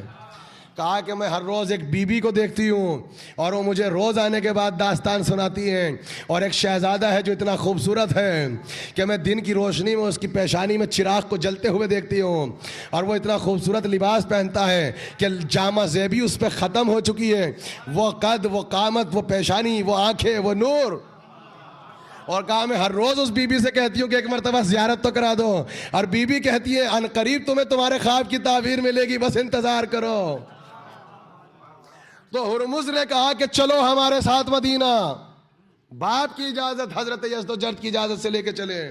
اب تاریخ کہتی ہے جب قافلہ پہنچا ہے مدینے میں تو پہلا استقبال تھا کہ علی نے کہا عورتوں سے کہ تم شاہ زمان کا استقبال کرو، چونکہ وہ پرنسز ہیں اپنے فارس کی، اور وہ اتنی بڑی شہزادی ہیں کہ کائنات میں ان سے بڑا کوئی شہنشاہ نہیں گزرا، 10,000 برس پرانی شہنشاہیت ہے، اور زمین جو بنا ہے فارس وہ ان کے اجداد کا نام تھا، اور جو تم عجم کہتے ہو ان کے دادا کا نام تھا، اور ان سے بڑھ کے دنیا میں کسی نے ایسا محل نہیں دیکھا، اور ان سے بڑی کسی نے شہنشاہیت نہیں دیکھی۔ تو کہتے ہیں کہ عورتیں گئی ہیں استقبال کے لیے، مدینہ والوں نے کبھی اتنا بڑا مجمع نہیں دیکھا تھا کہ جس طریقے سے استقبال کیا گیا، اور کہتے ہیں کہ شہر بانو سر سے لے کے پاؤں تک سیاہ چادر میں ایسی ملبوس تھی کہ عرب والے کہہ رہے تھے کہ ہم نے اہل فارس کو کبھی اس طریقے سے اپنے جسموں کو چھپاتے ہوئے نہیں دیکھا۔ وہ جانتی تھی زیارت وارثہ میرا سلام اس پر جو اسلاب الشامقہ سے ارحام المطہرہ تک ہے۔ یہ رحم کتنی پاکیزہ اور معصوم صفت ہوگی جس میں چوتھے امام کا نور جائے گا، ٹرانسفر ہوگا۔ کہا گئی ہیں، اور کہا علی کے دربار میں پہنچی، اور علی نے استقبال کیا شاہ زمان کا، اور کہا ہم استقبال کرتے ہیں، تم اپنے ملک کی شہزادی ہو، ہم آ گئے۔ کہا کہ ہم نے خواب دیکھا ہے۔ کہا کہ ٹھیک ہے۔ بس ایک مرتبہ علی کہتے ہیں کہ مسکرائے، اور پس پردہ حسین کھڑے تھے، پورے واقعات ہیں۔ کہا کہ حسین آ جاؤ، اور کہتے ہیں کہ سجا کے اور سنوار کے حسین کو لایا گیا۔ تو جملہ سنو گے، قسم خدا کی تاریخ نے عجیب باتیں لکھی۔ کہتے ہیں جیسے ہی شہروانوں نے سید الشہداء کو آتے ہوئے دیکھا تو اپنے مقام سے اٹھیں، اور علی کی طرف اشارہ کر کے کہا شاہ ہست حسین، بادشاہ ہست حسین۔ یہ سب لکھتے ہیں آپ کے ملک میں کہ خواجہ اجمیری کی ربائی ہے۔ اے بھائی کہاں بیٹھے ہو؟ سب سے پہلے اس ربائی کا جملہ شہر بانوں نے کہا تھا، چونکہ وہ اپنے اس ملک سے آئی تھی جہاں کی زبان فارسی تھی۔ انہوں نے جب حسین کو پہلی مرتبہ دیکھا تو بے ساختہ کہا تھا مجھے خواب کی تعبیر مل گئی، شاہ ہست حسین، بادشاہ ہست حسین۔ خواجہ اجمیری نے اس مصرے پہ 4 مصرے لگا کے ربائی لکھ دی۔ مصرع شہر بانوں کا ہے، مصرع شہر بانوں کا ہے۔ کہا ہم کہاں بادشاہ ہیں، ہمارے پاس کہاں شہنشاہیت ہے، یا علی شاہ ہست حسین۔ اور کہا کہ ایک مرتبہ علی نے محسوس کیا کہ آج جو مشکل کشا کا بیٹا ہے مشکل میں کھڑا ہے۔ سر جھکا کے حسین کھڑے ہیں، اور چہرے کا رنگ تغیر ہو رہا ہے، اور چہرے پہ سرخی ہے چونکہ باپ کے سامنے کھڑے ہیں۔ اور علی مشکل کو سمجھ گئے۔ کہا حسین کیا چاہتے ہو؟ کہا بڑے احترام سے سر جھکا کے کہا کہ ماں کے خواب کی جو تعبیر ہے اس تعبیر کو عملی جامہ پہنا دیجئے۔ بس ایک مرتبہ شہر بانوں سے پوچھا، کہا کیا یہی شہزادے ہیں جو خواب میں آتے ہیں؟ کہا انہی کی تو محبت ہے جو دل میں محسوس کرتی ہوں۔ بچپنے سے خواب میں دیکھا، اور نورانی شخصیتوں کو دیکھا، عیسیٰ کو دیکھا، اور رسول کو دیکھا، اور شہزادی فاطمہ کو دیکھا، انہی کی بشارت دی گئی تھی۔ وہ تھا وقت کہ اب بہن کی طرف دیکھا، یا علی پہچانتے ہیں؟ کہا یہ گیہان بانو ہیں۔ کہا گیہان بانو ہم تمہارا عقد کرتے ہیں، اس وقت جو متقی اور پرہیزگار ہیں محمد ابن ابی بکر، ان سے نکاح ہوتا ہے، پھر قاسم پیدا ہوئے، پھر جناب فروا ہے، پھر 5ویں امام کی شادی ہوئی ہے، یہ سلسلہ ہے۔ اور شاہ زمان سے کہا کہ ہم تمہارا نکاح کرتے ہیں حسین سے، اور امام حسین سے نکاح ہوا 36 ہجری میں۔ جب علی پہنچے ہیں مسند خلافت ظاہری پر، 2 برس گزرے کہ علی ابن الحسین پیدا ہو گئے 38 ہجری میں۔ یہ تاریخ کا سلسلہ ہے۔ اب کہتے ہیں کہ علی نے کہا سنو، بہو کا مرتبہ آپ دیکھیں اور میری بہنیں بھی سنیں۔ کہا علی کا دستور یہ تھا کہ خاندان رسالت میں جتنی بیویاں آئیں بہویں، ان سب کو لقب دیا، القاب دیے۔ علی نام سے نہیں پکارتے تھے، رباب ہو یا فروا، ان کا نام سلمہ اور سلامہ تھا۔ علی نے کہا تھا کہ ان کو رباب کہنا، انہیں ام فروا کہنا، انہیں ام لیلہ کہنا، مگر کہا علی نے، دیکھیے مشکل کشا ہے، جب شاہ زمان آئی ہیں، کہا تمہیں معلوم ہے تمہارا نام شاہ زمان کیوں ہے؟ کہا یا علی بابا نے بتایا ہے کہ جب سے ہم پیدا ہوئے ہمارے سر پہ تاج ہوتا تھا، اور چونکہ ہم بڑی بیٹی ہیں اس لیے بابا نے ہمارا نام شاہ زمان رکھا۔ کہا نہیں، آج سے تمہارا نام ہے شہر بانو، اور گھر کی عورتوں کو بلایا، کہا آج سے شاہ زمان نہ کہنا، شہر بانو کہنا. تو بنی ہاشم کی عورتوں نے کہا کہ شہر بانو کیوں کہیں؟ کہ شہر کہتے ہیں ملک کو، بانو کہتے ہیں شہزادی کو. جملہ سنیے گا، ارے جملہ سنیے گا. کہ یہ شہر بانو ہیں. تاریخ کہتی ہے علی سے کسی نے سوال کر لیا، یا علی یہ جو لقب آپ نے دیا ہے کسی بہو کو نہیں دیا. کہ اس لیے کہ ام الائمہ یہ ہے. میں نے شہر بانو کو جو لقب دیا ہے حدیث کے آئینے میں دیا ہے. آپ سنو، کہا کس حدیث میں؟ کہ رسول کی حدیث تھی، انا مدینۃ العلم وعلی بابھا، میں علم کا شہر ہوں، علی اس کا دروازہ. اور جو علم کا شہر نبی تھے اس شہر کی ملکہ زین العابدین کی ماں.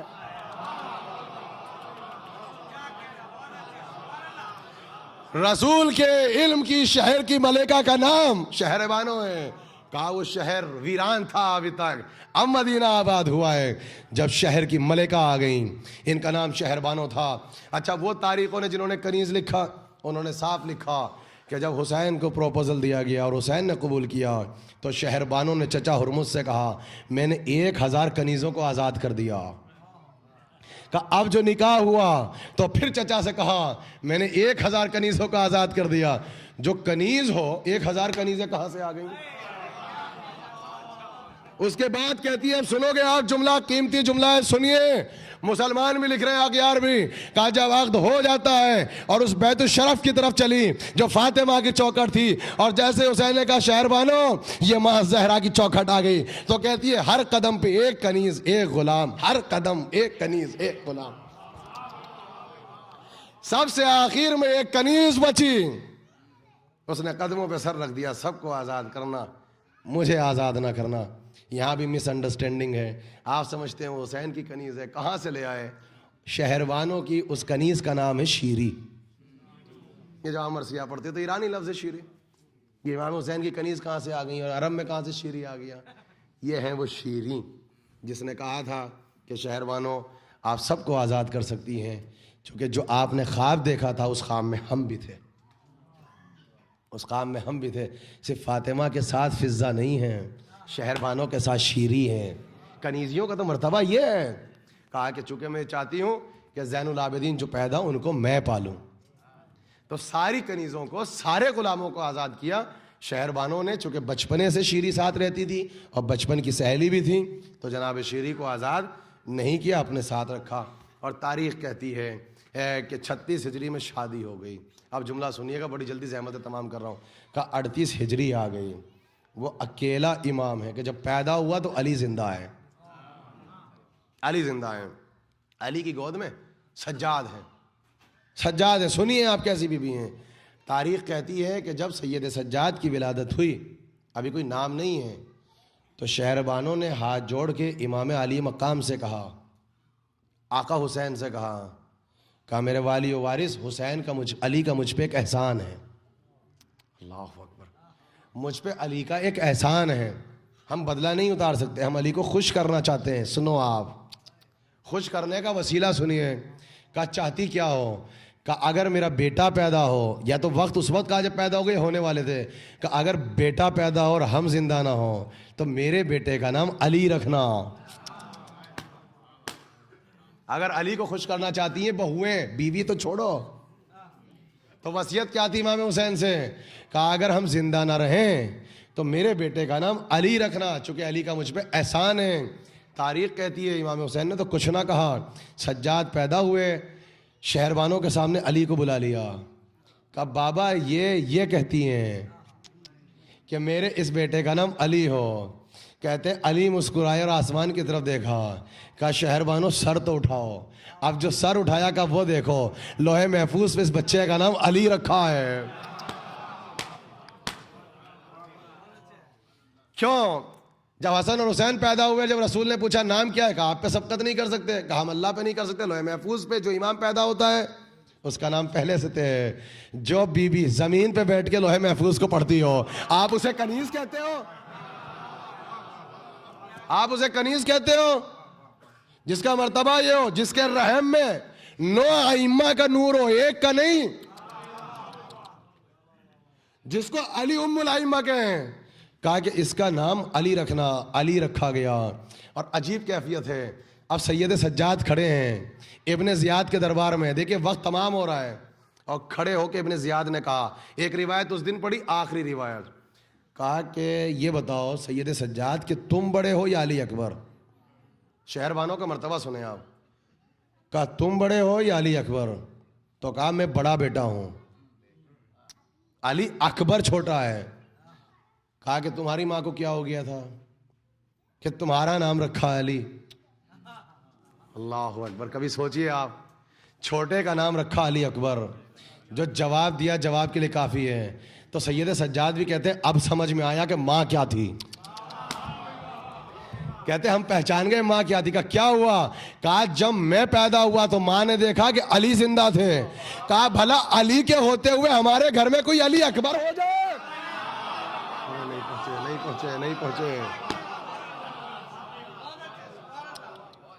کہا میری ماں کا مرتبہ دیکھو، علی کے ہوتے ہوئے ہمارے خاندان میں کوئی علی اکبر ہو جائے۔ اب سمجھ میں آیا، جب علی چلے گئے تو چونکہ وہ فرزند رسول کی سیرت تھے، تب ان کو کہا علی اکبر، ورنہ علی ابن الحسین ہیں۔ یہی سبب ہے کہ شادی ہو گئی اور ادھر یزد و جرد ہیں، اور مولا چاہتے ہیں کہ یزد و جرد کو مدینے بلایا جائے اور ان کو ان کا حق دے دیا جائے۔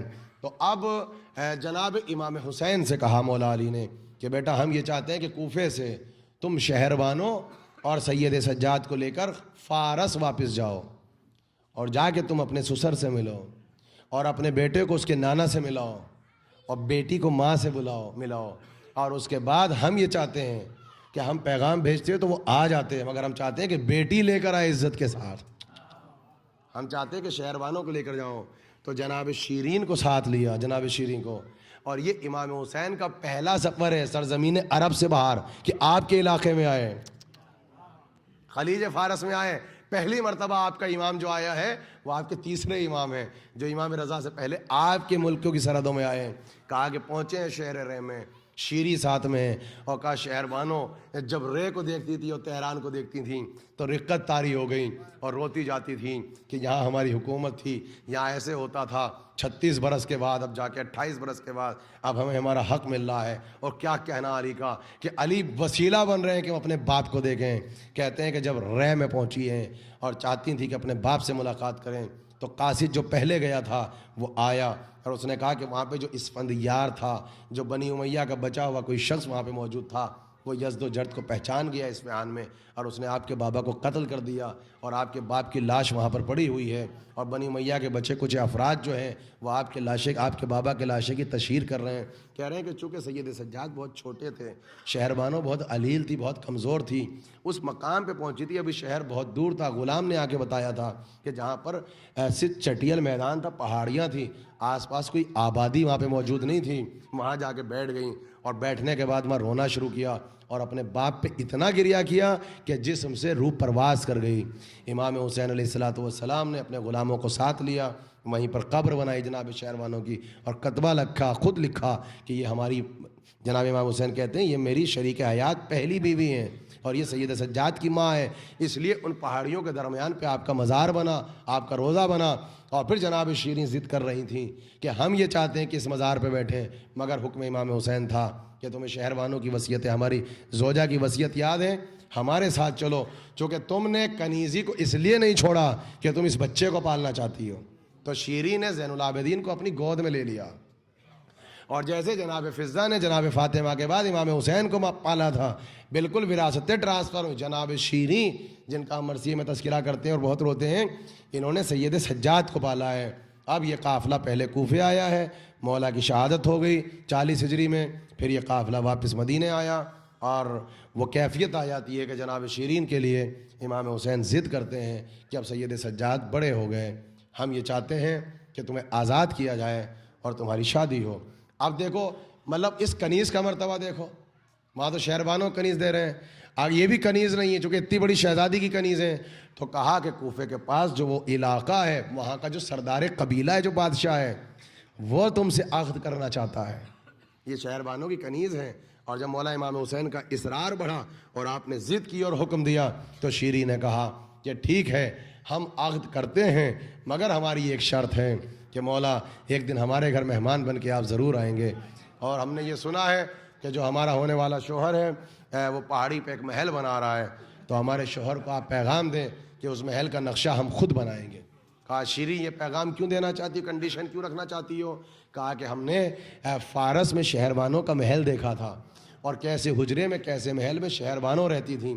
ہم یہ چاہتے ہیں کہ سید سجاد نے اپنے ننیال کی حکومت کو نہیں دیکھا، تو جب آپ آئیں میرے گھر پہ محل مہمان بن کے تو سجاد کو ساتھ لے کر آئیں، اور میں سجاد کے لیے محل بنانا چاہتی ہوں، اور اس میں ایسا حجرہ بنانا چاہتی ہوں، اور ایسی مسند لگانا چاہتی ہوں، اور اس میں سجاد کو بٹھانا چاہتی ہوں، اور پھر میں اس سید سجاد کو بتانا چاہتی ہوں کہ تمہاری ماں کس ملک کی شہزادی تھی، ان کا محل کیسا تھا۔ تو امام حسین روتے جاتے ہیں۔ اس وقت کہا شیریں رو کے کہتی ہے کہ مولا آپ رو کیوں رہے ہیں؟ کہا کہ ہم تم سے وعدہ کرتے ہیں ہم آئیں گے، لیکن اگر پاؤں سے چل کے نہ آ سکیں تو سر سے چل کے آئیں گے۔ یہ تھا وہ سارا سلسلہ جو میں نے آپ کو پڑھ کے سنایا کہ یہ جناب شہر بانو ہے جن کے سلسلے میں تاریخ نے مس انڈرسٹینڈنگ پیدا کی، اور میں نے بہت ہی مشکل کریکٹر تھا، بہت حساس کریکٹر تھا، جس کو پورے مکمل 1 گھنٹے میں اس کا نچوڑ آپ کی خدمت میں پیش کیا ہے۔ انہی کے بیٹے زین العابدین ہیں، اور زین العابدین ہی آپ کے وہ تاریخ انسانیت کے اکیلے امام ہیں جن کا ایک بیٹا زید تھا۔ آپ کو معلوم ہے بنی امیہ نے تاریخ عصمت میں جو دشمنی نکالی ہے صرف زین العابدین کے بیٹے زید سے نکالی ہے۔ کیوں زید سے نکالی؟ کہا کہ زید کی دادی وہ ہے کہ جن کو ہم اپنی کنیزی میں لینے میں کامیاب نہ ہو سکیں۔ تو آپ جانتے ہیں کہ رسول اللہ نے مولا علی کو دیکھ کے رویا کرتے تھے، ابھی چوتھے امام بھی پیدا نہیں ہوئے۔ جب مولا نے پوچھا کہ یا رسول اللہ آپ روتے کیوں ہیں؟ کہا یا علی آپ کے گھر ایک بیٹا ہوگا حسین، اس کا ایک بیٹا زین العابدین ہوگا، اس کا ایک بیٹا زید ہوگا، اس کو کوفے میں کناسہ جو ایک شہر ہے جو زیارت کے لیے گئے وہاں ضرور جائیے، کناسہ میں قتل کیا جائے گا، اور یا علی وہ بیٹا شہربانوں کے شکم سے ہوگا، اور بنی امیہ اس کے ساتھ وہ ظلم کریں گے کہ آپ کی کسی اولاد کے ساتھ وہ ظلم نہیں ہوگا۔ تو علی نے پوچھا کیا ہوگا؟ کہا کناسہ میں اس کو سولی دی جائے گی، اور جب سولی دی جائے گی تو اس کے سر کو بنی امیہ پہلے مصر بھیجیں گے تو فتن، اور پھر مصر سے گھومتا ہوا وہ سر مکے اور مدینے میں آئے گا، اور پھر مدینے میں لٹکایا جائے گا۔ اور یا علی وہ زید اکیلا بیٹا ہوگا زین العابدین کا، چونکہ وہ شہر بانوں کا پوتا ہے، کہ اکیلا خاندان رسالت کا اکیلا بیٹا ہے جس کی لاش کو 4 برس تک کوفے میں لٹکایا گیا ہے۔ تاریخ میں کیوں نہیں پڑھتے آپ حضرت زید کو؟ 4 سال کنٹینیوسلی جناب زید کو دفن نہیں ہونے دیا ہے، اور زمانہ 5ویں امام اور چوتھے امام کا ہے، اور زید لڑے ہیں جا کر۔ کیوں لڑے تھے؟ صرف ایک بات پر لڑے تھے کہ ماں کے سلسلے میں تنقید کی تھی بنی امیہ نے، تو تلوار پہ ہاتھ رکھ دیا تھا کہ خبردار میری ماں کو کنیز نہ کہہ دینا۔ آپ نے پہچانا؟ اور جناب زید کو شہید کیا جاتا ہے، اور وہ کیفیت رسول اللہ کی حدیث تھی کہ جناب زید کے بیٹے ان کے ساتھ تھے، حضرت عیسیٰ، حضرت محمد، حضرت یحییٰ۔ تو انہوں نے کچھ لوگوں سے یہ کہا کہ ہم فرات کا صلوات پڑھ دیں مل کے محمد والے محمد صلی اللہ علیہ وسلم، صلوات بھیجیے آپ، آئی تشریف لائیے آپ۔ بہت ہی ذرا سا جملہ سنیے۔ تو فرات کا پانی کاٹا تھا بیٹوں نے، فرات کا پانی، اور پانی کاٹ کے دفن کیا تھا کہ کسی کو پتہ نہ چلے، اور جاسوس کھڑا ہوا دیکھ رہا تھا، اور اس نے جا کے بنی امیہ کو بتایا کہ فرات کے پانی کی تہ میں زید دفن ہے۔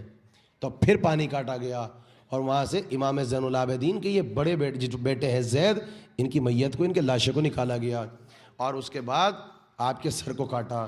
صرف اس خاندان میں حضرت مسلم کا سر نہیں ہے، حضرت زید کا سر تاریخ میں سنو گے جملہ، 4 سال کناسہ پورا روزہ بنا ہے، امام حسین کی نقل پہ بنایا ہے پورا شبی پر روزہ۔ کناسہ میں جب آپ کوفے سے جائیں، بالکل کوفے کے پاس بالکل شبیہ روزے امام حسین کی ہیں، تو وہاں سر تو چلا گیا، پہلے مصر گیا پھر مدینہ آیا، تو جسم لٹکا دیا تھا، اور جب کپڑے اتار لیے جسم سے تو تاریخ کہتی ہے رسول نے کہا تھا وہ اتنا مظلوم ہوگا کہ جو مکڑی ہوگی وہ اپنے جالوں سے پردہ کرے گی۔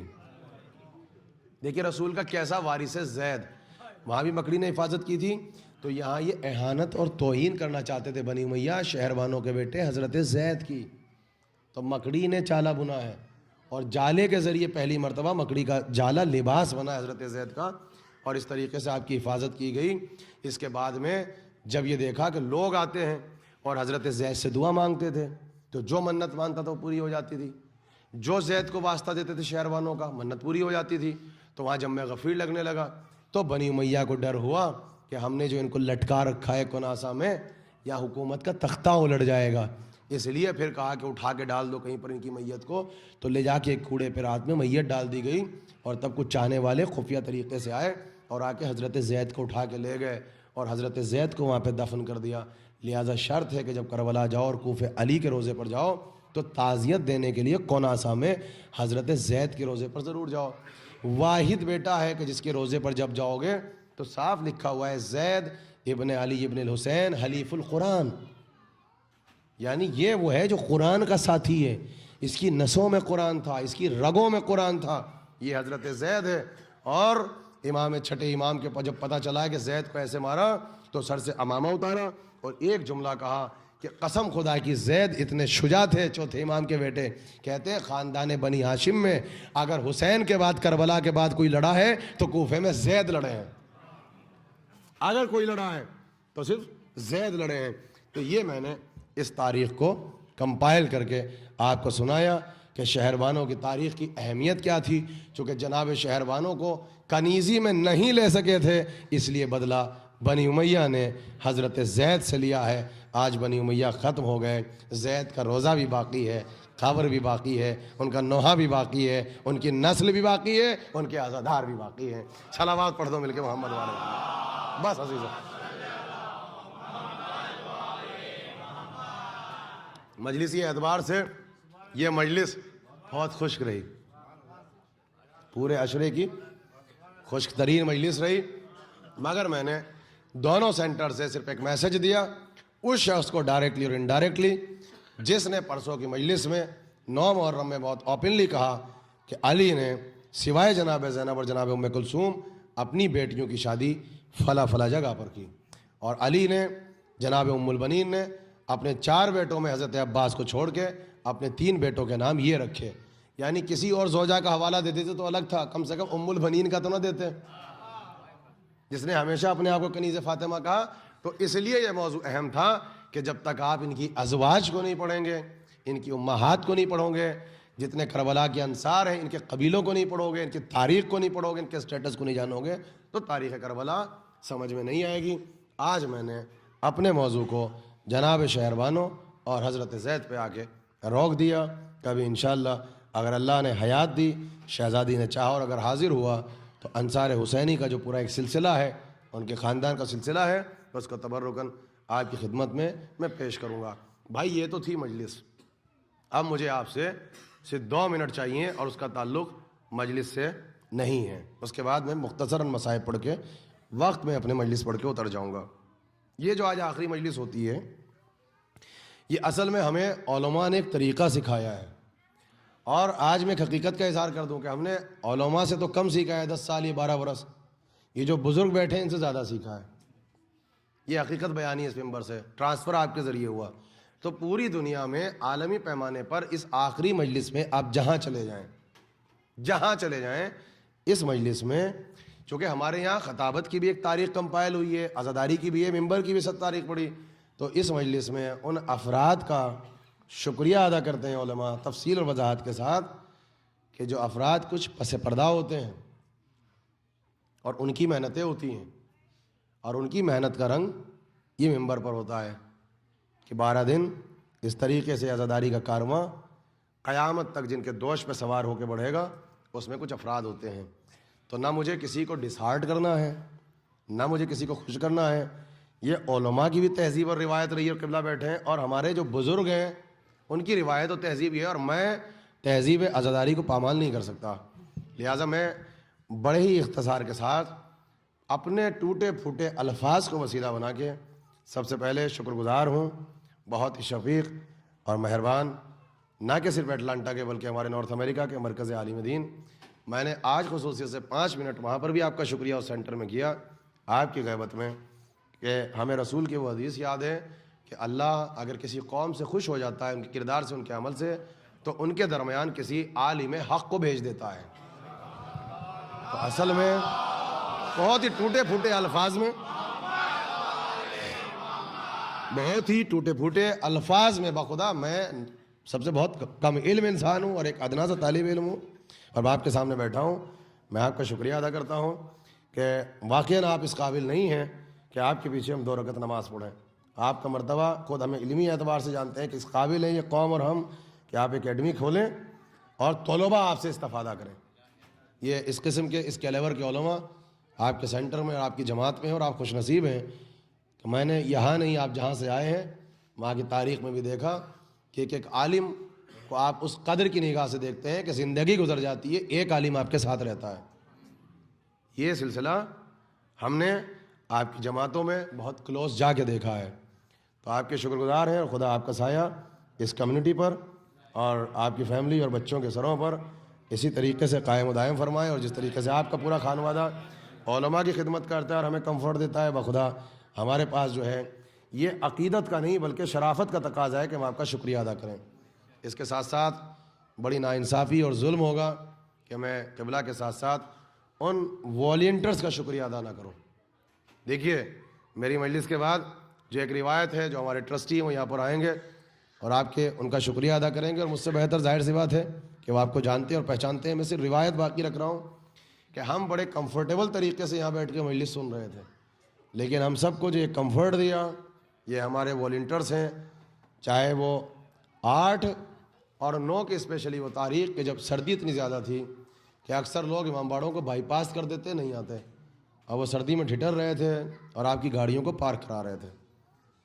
بالکل بڑی اچھی بات آپ نے کہی کہ اصل میں دونوں برابر ہیں، جیسے قرآن پڑھنے کا ثواب ہے اتنا ہی سننے کا بھی ہے. یہ لوگ وہاں حفاظت کر رہے تھے، اس کے ساتھ وہ والنٹرز کہ آپ کے لیے چھائے کا اہتمام کر رہے تھے. پھر وہ افراد جو جان اور مال لگا کر تبرک کا انتظام اور اہتمام کر رہے تھے. کاروباری طبقہ 4 بجے سے آنا 1000 لوگوں کے لیے نظر و نیاز کا اہتمام کرنا. جتنے افراد نے اس میں شرکت فرمائی، پارٹیسپیشن کیا، جان سے یا مال سے یا رزق سے پیسے سے، یہ افراد جو ان کی مدد کر رہے تھے، پروردگار ان کا ہاتھ کبھی کسی کے سامنے نہ جھکے سوائے امام حسین علیہ السلام کے علاوہ. اللہ آپ کو خوشحال رکھے اور آباد رکھے. ان کے ساتھ ساتھ میرے وہ نوجوان جو بہت ہی شفیق اور مہربان ہیں کہ جو مجھے ممبر سے لے کے پارکنگ لاٹ تک انتہا سے زیادہ چاہتے ہیں بلکہ مجھ پہ فدا ہے. وہ نوجوانوں کا ایک بہت بڑا کراؤڈ یہاں پر میرے سامنے بیٹھا ہے، اور خدا آپ کو نظر بد سے سلامت رکھے. ان نوجوانوں میں کوئی دیکھیے برا نہیں مانیے، کوئی آپ کا بیٹا ہے، کوئی بھتیجا ہے، کوئی بھانجا ہے، کوئی بھائی ہے. اللہ ان کو سلامت رکھے.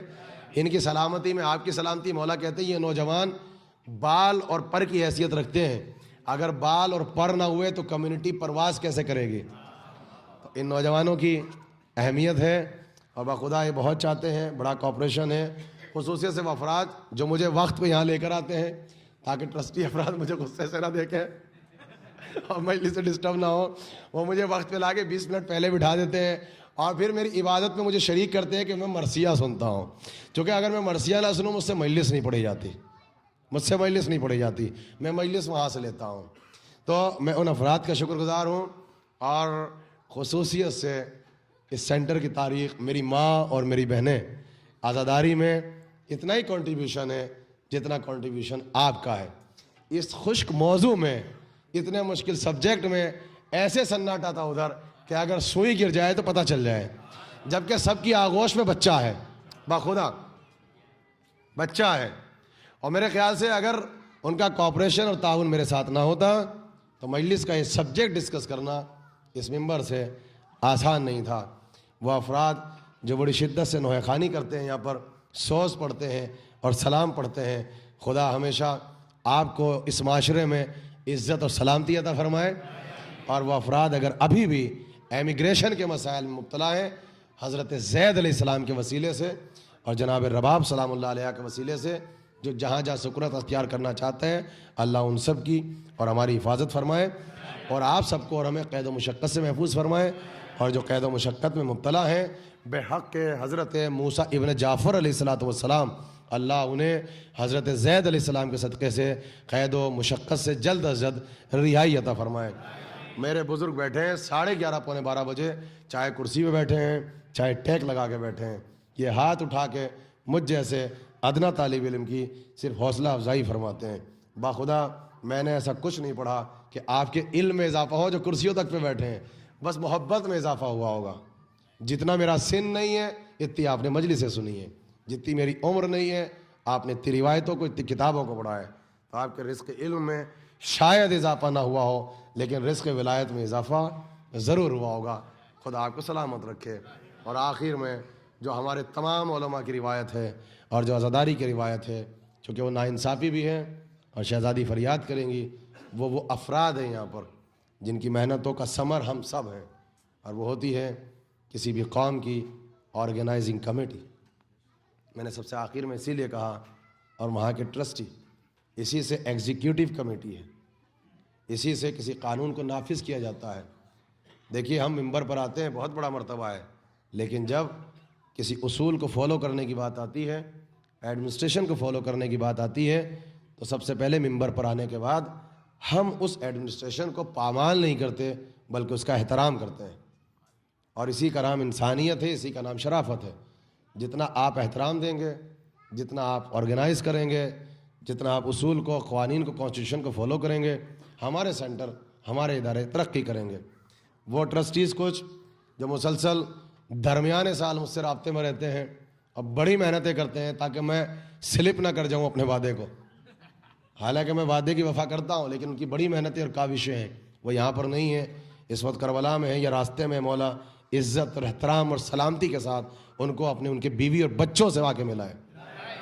اور وہ افراد ٹرسٹیز میں جو ان کے فرائض کو ان کی نیابت میں انہوں نے ایسے انجام دیا کہ میرے لیے میرا وجود اور میری اوقات آپ دیکھیے، 2 مجلسوں کو بلا فصل ایکسٹمپوز پڑھنا مجھ جیسے وجود کے لیے مشکل تھا جب تک ان کا کوآپریشن اور سپورٹ اور ان افراد کا تعاون میرے ساتھ نہ ہوتا۔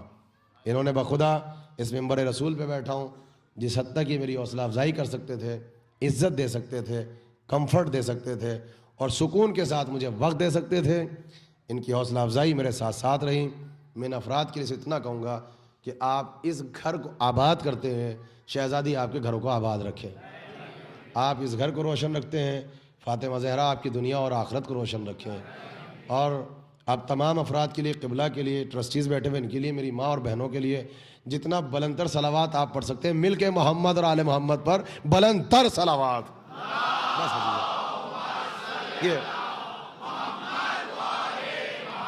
ان سب کی سلامتی اور عزت کے لیے ہاں ہاتھ اٹھا کے اس مجلس کا، اس عشرے کا یہ آخری نعرہ ہاتھ اٹھا کے 12 بج رہے ہیں۔ بس میرے عزیزو، میں نے وقت لیا، مولا آپ کو سلامت رکھے، آپ کو آباد رکھے، آپ کو خوشحال رکھے، اور آپ کو اسی طریقے سے آپ کے ادارے کو آباد رکھے، اور آپ کا سایہ آپ کے بچوں پر اور ہمارے سروں پر، اور ہمارا سایہ ہمارے بچوں کے سروں پر ایسے ہی قائم و دائم رکھے۔ اور 2 منٹ مصائب، مگر صرف یہ جو امام نے کہا تھا اور کہنا چاہیے ہمیں کہ اگر دیکھیے بھائی، علم الگ ہے، خطابت الگ ہے، ہیومن نیچر الگ ہے۔ جب میں بلا فصل وہاں سے ممبر سے اترتا ہوں اور یہاں پر آتا ہوں، چاہے وہاں کی بات ہو یہاں کی بات ہو، علم الگ ہے، ہیومن نیچر الگ ہے۔ اگر کسی سوال پر یا ممبر پر کسی کمنٹس پہ میری زبان سے کسی نے اپنے دل پہ ٹھیس محسوس کی ہو، تو میں آپ حضرات سے معذرت کرتا ہوں کہ یہ صرف ہیومن نیچر کا تقاضا ہو سکتا ہے، میرے عقیدے کا تقاضا نہیں تھا۔ بس عزیزو، یہ آخری مجلس ہے اور اس مجلس کو پرسے کی مجلس کہتے ہیں۔ اور کل جو درخواست کی تو اتنا بڑا مجمع، اور رات کے 12 بجے ہیں اور آپ تعزیت دینے کے لیے آئے ہیں، اور اس کو تعزیت دیتے ہیں کہ کل میں نے پڑھا تھا کہ کربلا میں جسے کسی نے تعزیت نہ دی اور وہ یہ کہتے کہتے اس دنیا سے چلے گئے کہ عباس مر گئے، علی اکبر جدا ہوا، ہم سے کسی نے یہ بھی نہ پوچھا کہ کیا ہوا۔ 11 محرم آ گئی، قافلہ چلا، مگر آج اس قافلے کی شان بدل گئی۔ بہت اختصار سے آج مصائب پڑھوں گا، مجھ میں ہمت نہیں ہے اور دیر بھی ہو چکی ہے، کہ شان بدل گئی۔ اب جو قافلہ چلا تو شان یہ تھی کہ ایک رسی تھی 12 گلے، اور کہا کہ جتنی بیویاں تھیں ان کے سر بھی کھلے تھے، بازو بندھے تھے، بال کھلے تھے، اور جب بیویاں چلتی تھیں تو بیویاں چل نہیں رہی تھیں، نیزے کی انی سے دھکیلا جا رہا تھا۔ اور تاریخ کا عجیب جملہ اگر آپ سن سکتے سنو، آپ کو پتہ ہے کہ تاریخ کربلا میں حسین کی شہادت کے بعد پہلا ظلم کس پہ ہوا؟ تمام مقاتل نے لکھا کہ حسین کی شہادت کے بعد پہلا ظلم جناب سکینہ پہ ہوا۔ اور وہ پہلا ظلم سنو گے کیا ہے؟ جب قافلہ کربلا سے چلا تو بیویوں میں کوئی بہو تھی، کوئی خاندان کی بیٹی تھی، کوئی کسی کی ماں تھی۔ وہاں ایک 4 برس کی بچی تھی جو ایک تو علی اکبر کو بہت چاہتی تھی ایک اپنے چچا کو بہت چاہتی تھی، اپنے باپ کی چاہتی تھی. جب وہ چلی ہے تو اس کا قصور اتنا تھا کہ اس نے مڑ کے اپنے باپ کے لاشے کو دیکھا اور کہا بابا خدا حافظ، اب محشر میں ملاقات ہوگی. جیسے ہی ہائے بابا کہہ کے کہا، شمر کا تماچا لگا. یہ پہلا تماچا ہے حسین کی شہادت کے بعد جو حسین کی چہتی کے لگا. آپ بہت روئیں گے. جتنے اختصار سے شارٹ مصائب ہیں اتنے قیامت کے مصائب ہیں. حسین کی شہادت کے بعد پہلا ظلم جناب سکینہ پہ ہو گیا. یہ 4 برس کی بچی، سوچو کہ بیویوں کے ہاتھ بندھے یہ آسان تھے، مگر تاریخ میں سید سجاد کہتے ہیں کہ کسی نے شام میں جناب سکینہ سے پوچھ لیا، اے بچی کبھی تو ایک پیر اٹھاتی ہے کبھی دوسرا پیر اٹھاتی ہے، اس کا سبب کیا ہے؟ تو سر جھکا کے کہا کہ ساری بیویوں کے قد بلند ہیں، مگر ظالموں نے جس رسی سے ماں بہنوں کو باندھا ہے اسی رسی سے میرا گلا باندھ دیا. تو جب بیویاں چلتی ہیں تو میں گرنے لگتی ہوں، تو کبھی ایک قدم اٹھاتی ہوں کبھی دوسرا قدم اٹھاتی ہوں.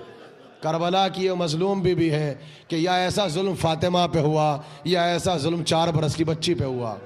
یہ پہلا ظلم ہے اور چلی ہے.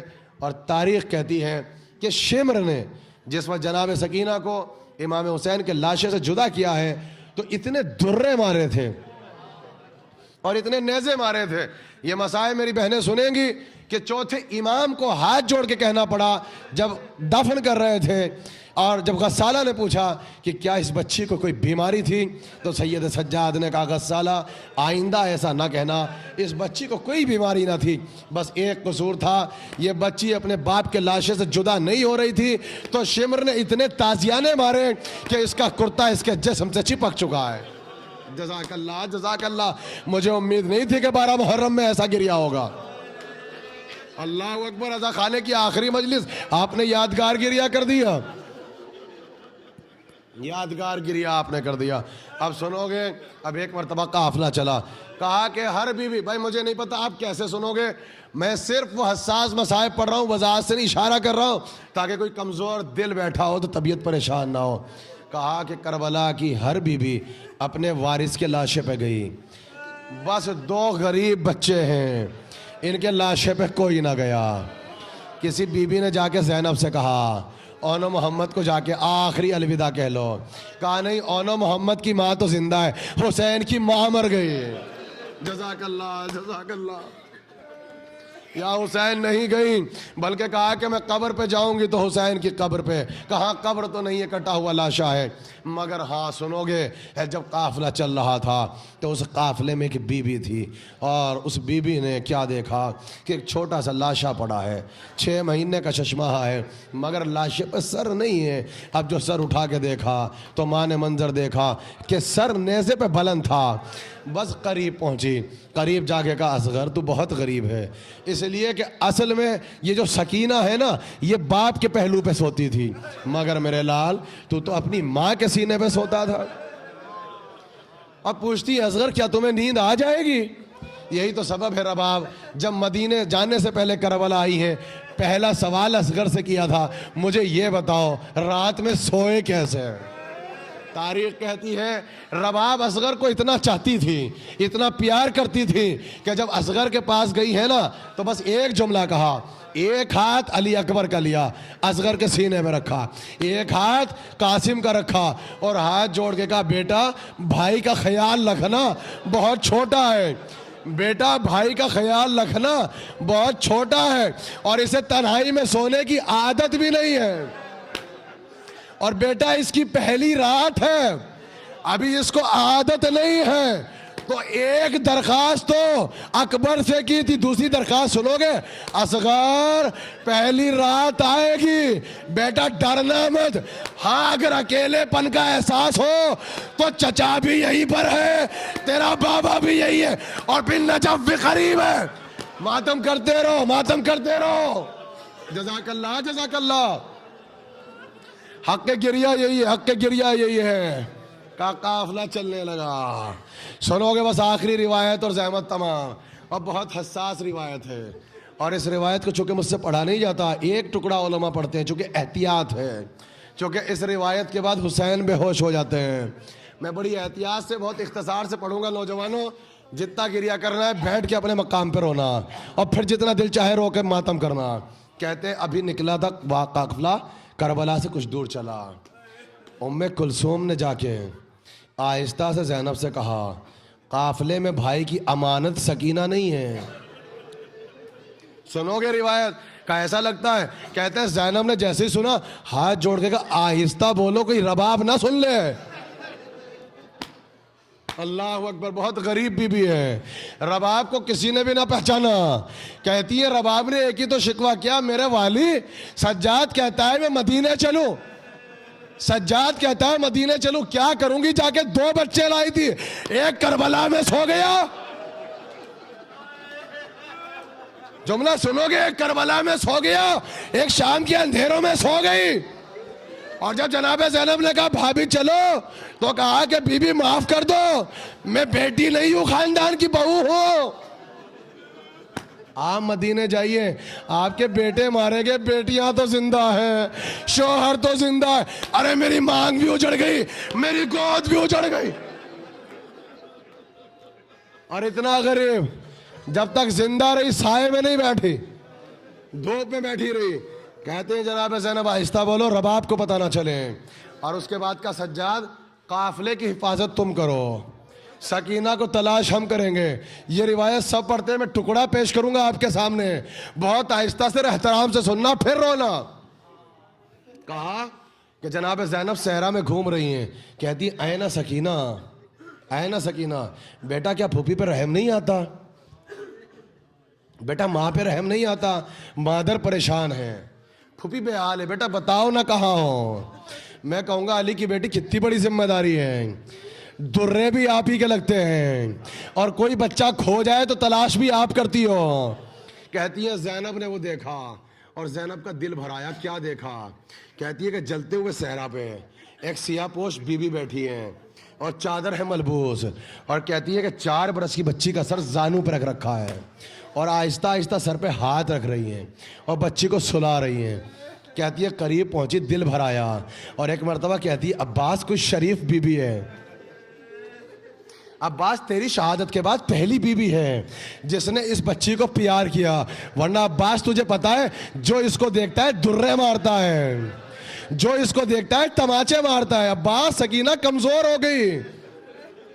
کہتے ہیں مگر اتنی پریشان تھی زینب کہ بی بی کی طرح متوجہ نہیں ہوئی، جلدی سے سکینہ کو اٹھایا اور اٹھا کے گود میں لیا، اور کہ بیٹا تم یہاں بیٹھی ہو، وہاں بہنوں کا برا حال ہے، وہاں بھائی رو رہا ہے، نوجوانوں تمہیں خدائے حسین کا واسطہ بہت آہستہ سے سننا، اور پھر ایسا رونا یہ روایت اگلے سال سے پہلے سننا بھی نہیں۔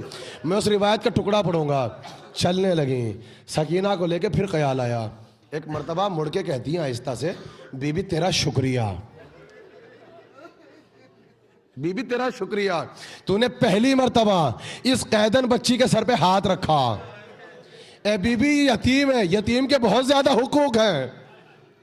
اے بی بی تو پہلی بی بی ہے کہ تو نے پیار کیا، تجھے پتا ہے اس کا باپ مارا گیا، اے بی بی آپ کو پتا ہے اس کا چچا مارا گیا، اے بی بی پتا ہے اس کا بھائی بیمار ہے، اس کے ہاتھوں میں ہتھکڑیاں ہیں۔ اور ایک مرتبہ جملہ کا بی بی آپ جنگل میں ہو، آپ صحرا میں ہو، آپ نہیں جانتی ہمیں، دیکھیں جو میں نے کہا بہت احتیاط سے پڑھوں گا رات کے وقت اس روایت کو، بہت احتیاط سے پڑھوں گا اس روایت کو۔ کہا بی بی آپ کو نہیں پتا میں فاطمہ کی بیٹی ہوں، اور بی بی میری ماں خاتون قیامت ہے۔ سنو گے چونکہ میں تجھے تو نہیں جانتی مگر تو نے سر پہ ہاتھ رکھا ہے تو آجا اس بچی کی قسم کھاتی ہوں، اس کے سر پہ ہاتھ رکھ کے قسم کھاتی ہوں، میدان محشر میں بہت بھیڑ ہوگی مگر میں تجھے دور سے پہچانوں گی، اور اس بچی کی انگلی پکڑ کے تجھے اپنی ماں کے پاس لے کے چلوں گی، اور بی بی اپنی ماں سے کہہ کے تیری شفاعت کراؤں گی، اور بی بی میں تجھے اس بچی کے ساتھ جنت میں لے کے چلوں گی۔ بھائی یہ کہا قیامت آ گئی، یہ کہہ کے علی کی بیٹی چلی۔ سنو گے روایت پیچھے سے کمزور سی آواز آئی، زینب نہیں پہچانا، نہیں پہچانا زینب ہمیں، ہم اتنا غریب ہو گئے۔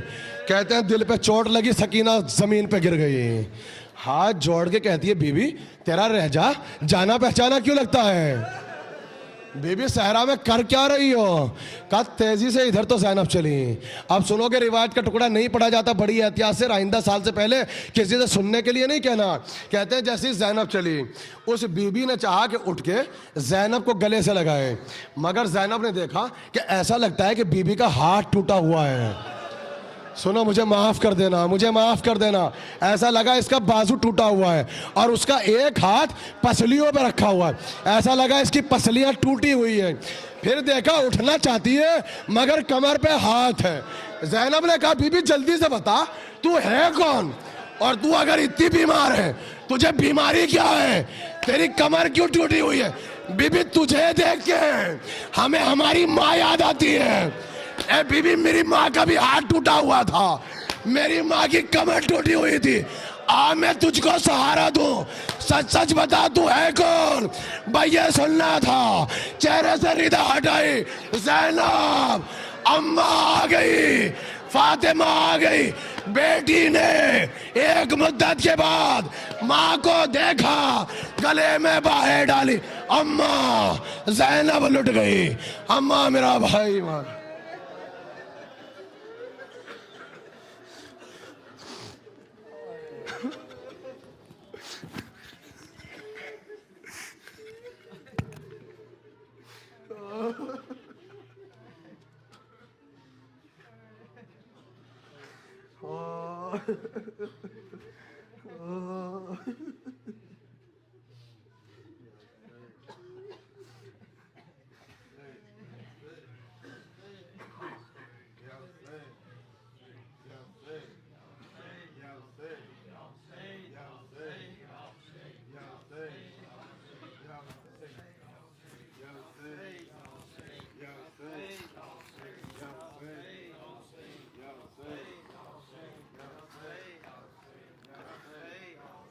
یہ واقعہ ہے محرم کی 11 کا خدا, بغیر گور و کفن تے شہید کرب و بلا. حرم تمام تھے چھوٹے بڑے رسن بستہ, نہ سر پہ ماک نہ ہو چادر نہ کوئی داد رسا. ادون آل نبی کو یہ آ کے حکم دیا, سوار ناکوں پہ ہو جاؤ, جانا ہے کوفہ, سوار ناکوں پہ ہو جاؤ, جانا ہے کوفہ, سوار ناک.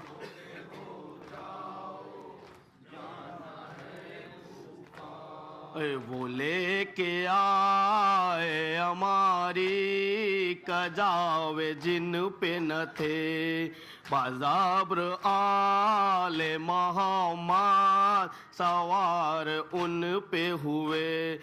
کہوں میں کس طرح کے ہاتھ پوست پر تے بندھے, صغیر بچے تھے ماؤں کی چھاتیوں سے لگے, کہیں بگاتے تھے نالوں کو اس سخاوت سے, نہ رکھ سکے کسی بچے کو ماں حفاظت سے, نہ رکھ سکے.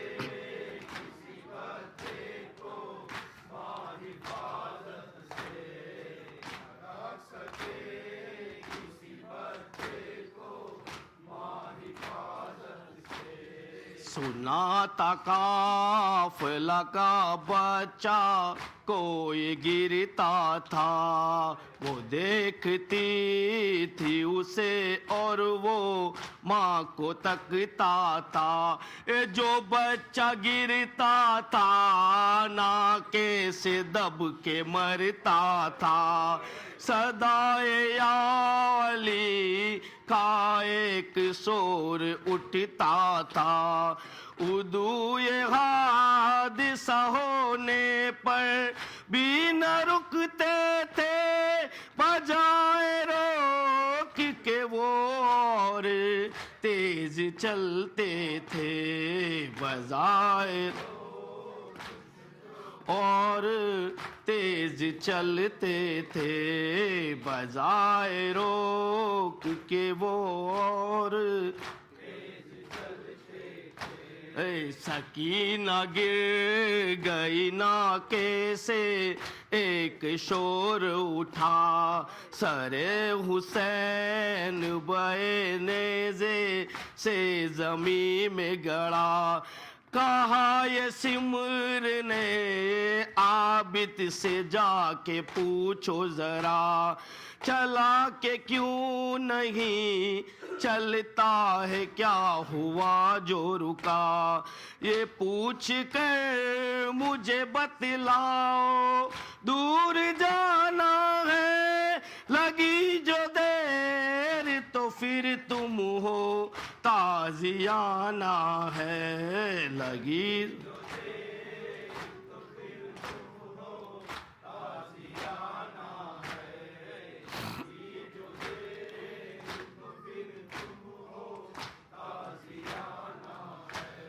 سنبھالے ہاتھ کڑی اور بیڑیا بڑے سجاد، قریب سر ہوئے شبیر کے تو کی فریاد، ندائے سین دی اعزاز با کے سن روداد، سکینہ گر گئی ناکے سے بن میں زین و لبا، میری سکینہ کو جب تک نہ کوئی لائے گا، سر حسین یہاں سے نہ آگے جائے گا، سر حسین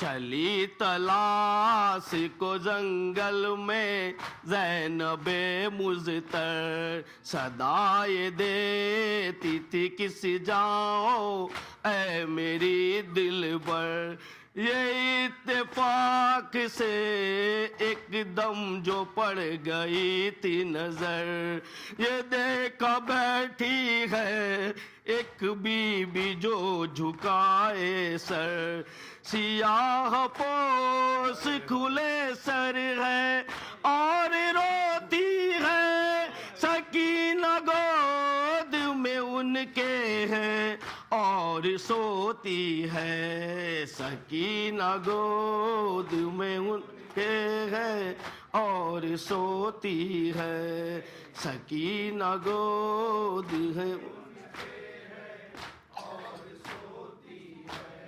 قریب جا کے یہ زینب نے ان سے فرمایا، تمہارا شکریہ اے بی بی جو ترس کھایا، ایک نیکی سے فرمان اے رب پایا، مگر اے محسنہ چہرہ نہ اپنا دکھلایا، میں روز غسر جو دیکھوں تو تم کو پہچانوں، جو مانگو اس کے سلے میں جو تم کو دلواؤں، جو مانگو اس کے سلے میں جو تم کو دلوا دوں، جو مانگ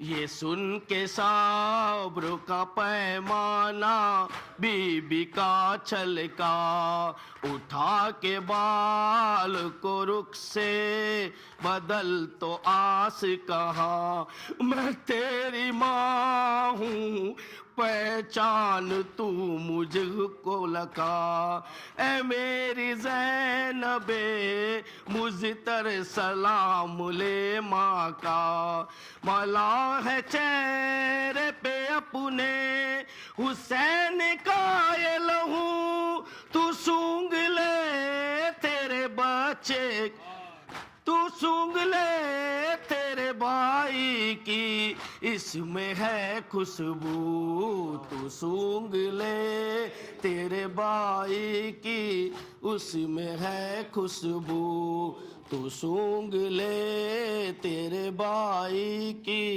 اس میں ہے خوشبو، یا حسین۔ زندہ کے اندھیرے میں کچھ حرکت میں ہے دیکھے سائے، آثار بتاتے ہیں یہ، آثار بتاتے ہیں یہ، وہ سب ہے بہت گھبرائے، زندہ کے اندھیرے میں کچھ حرکت کے سائے، زندہ کے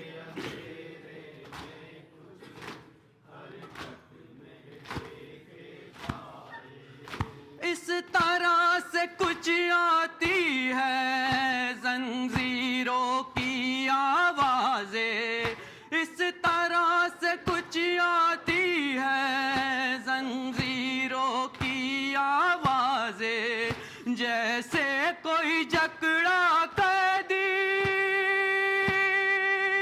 جیسے کوئی جکڑا قیدی بےتابی سے اٹھتا ہے، زندہ کے اندھیرے میں کچھ حرکت میں دیکھے، زندہ کے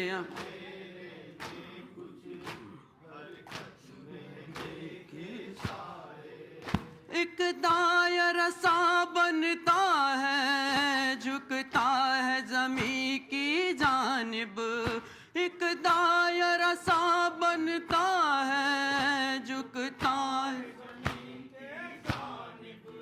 جس طرح سے کوئی کچھ ڈھونڈے، جس طرح سے کوئی کچھ ڈھونڈے یا دوسرے کو دکھلائے، زندہ کے اندھیرے میں کچھ کیا ماجرا ہے یہ یا رب، کچھ روشنی تو پیدا کر، کیا ماجرا ہے یا رب، کچھ روشنی تو پیدا کر، کیا گزری اسیروں پر ہے، کیا گزری اسیروں پر ہے، وہ صاف نظر تو آئے، زندہ کے اندھیرے میں کچھ حرکت میں،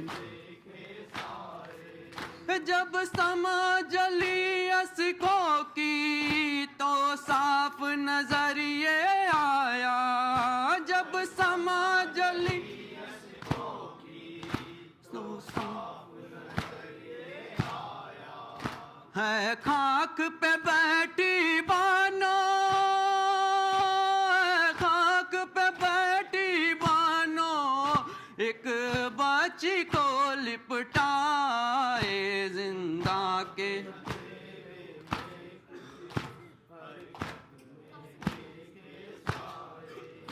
زندہ کی در و دیواریں ہلتی ہے مسلسل غم سے، زندہ کی در و دیواریں ہلتی ہے مسلسل غم سے، جب کرتی ہے زینب نالے،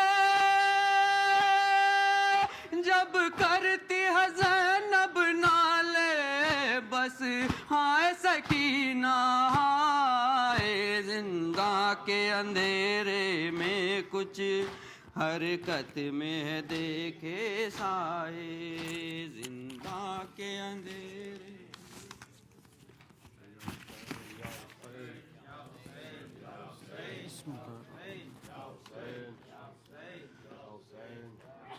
السلام اے میرے بیمار امام السلام السلام اے میرے بیمار امام السلام السلام اے میری معصوم سکینہ سلام السلام اے میرے بے سیر مجاہد سلام السلام اے میری کلثوم و زینب سلام السلام اے میرے عباس دلاور سلام السلام اے میری کبریٰ و لیلی سلام السلام اے میرے قاسم و اکبر سلام السلام اے میرے اونو محمد سلام السلام اے میرے بیمار امام السلام السلام اے میری معصوم سکینہ سلام السلام اے میرے بیمار امام السلام السلام اے میری معصوم سکینہ سلام السلام اے میرے بے سیر مجاہد سلام السلام اے میری کلثوم و زینب سلام السلام اے میرے عباس دلاور سلام السلام اے میری کبریٰ و لیلی سلام السلام اے میرے قاسم و اکبر سلام السلام اے میرے اونو محمد سلام السلام اے میرے بیمار امام السلام السلام اے میری معصوم سکینہ سلام حسین حسین حسین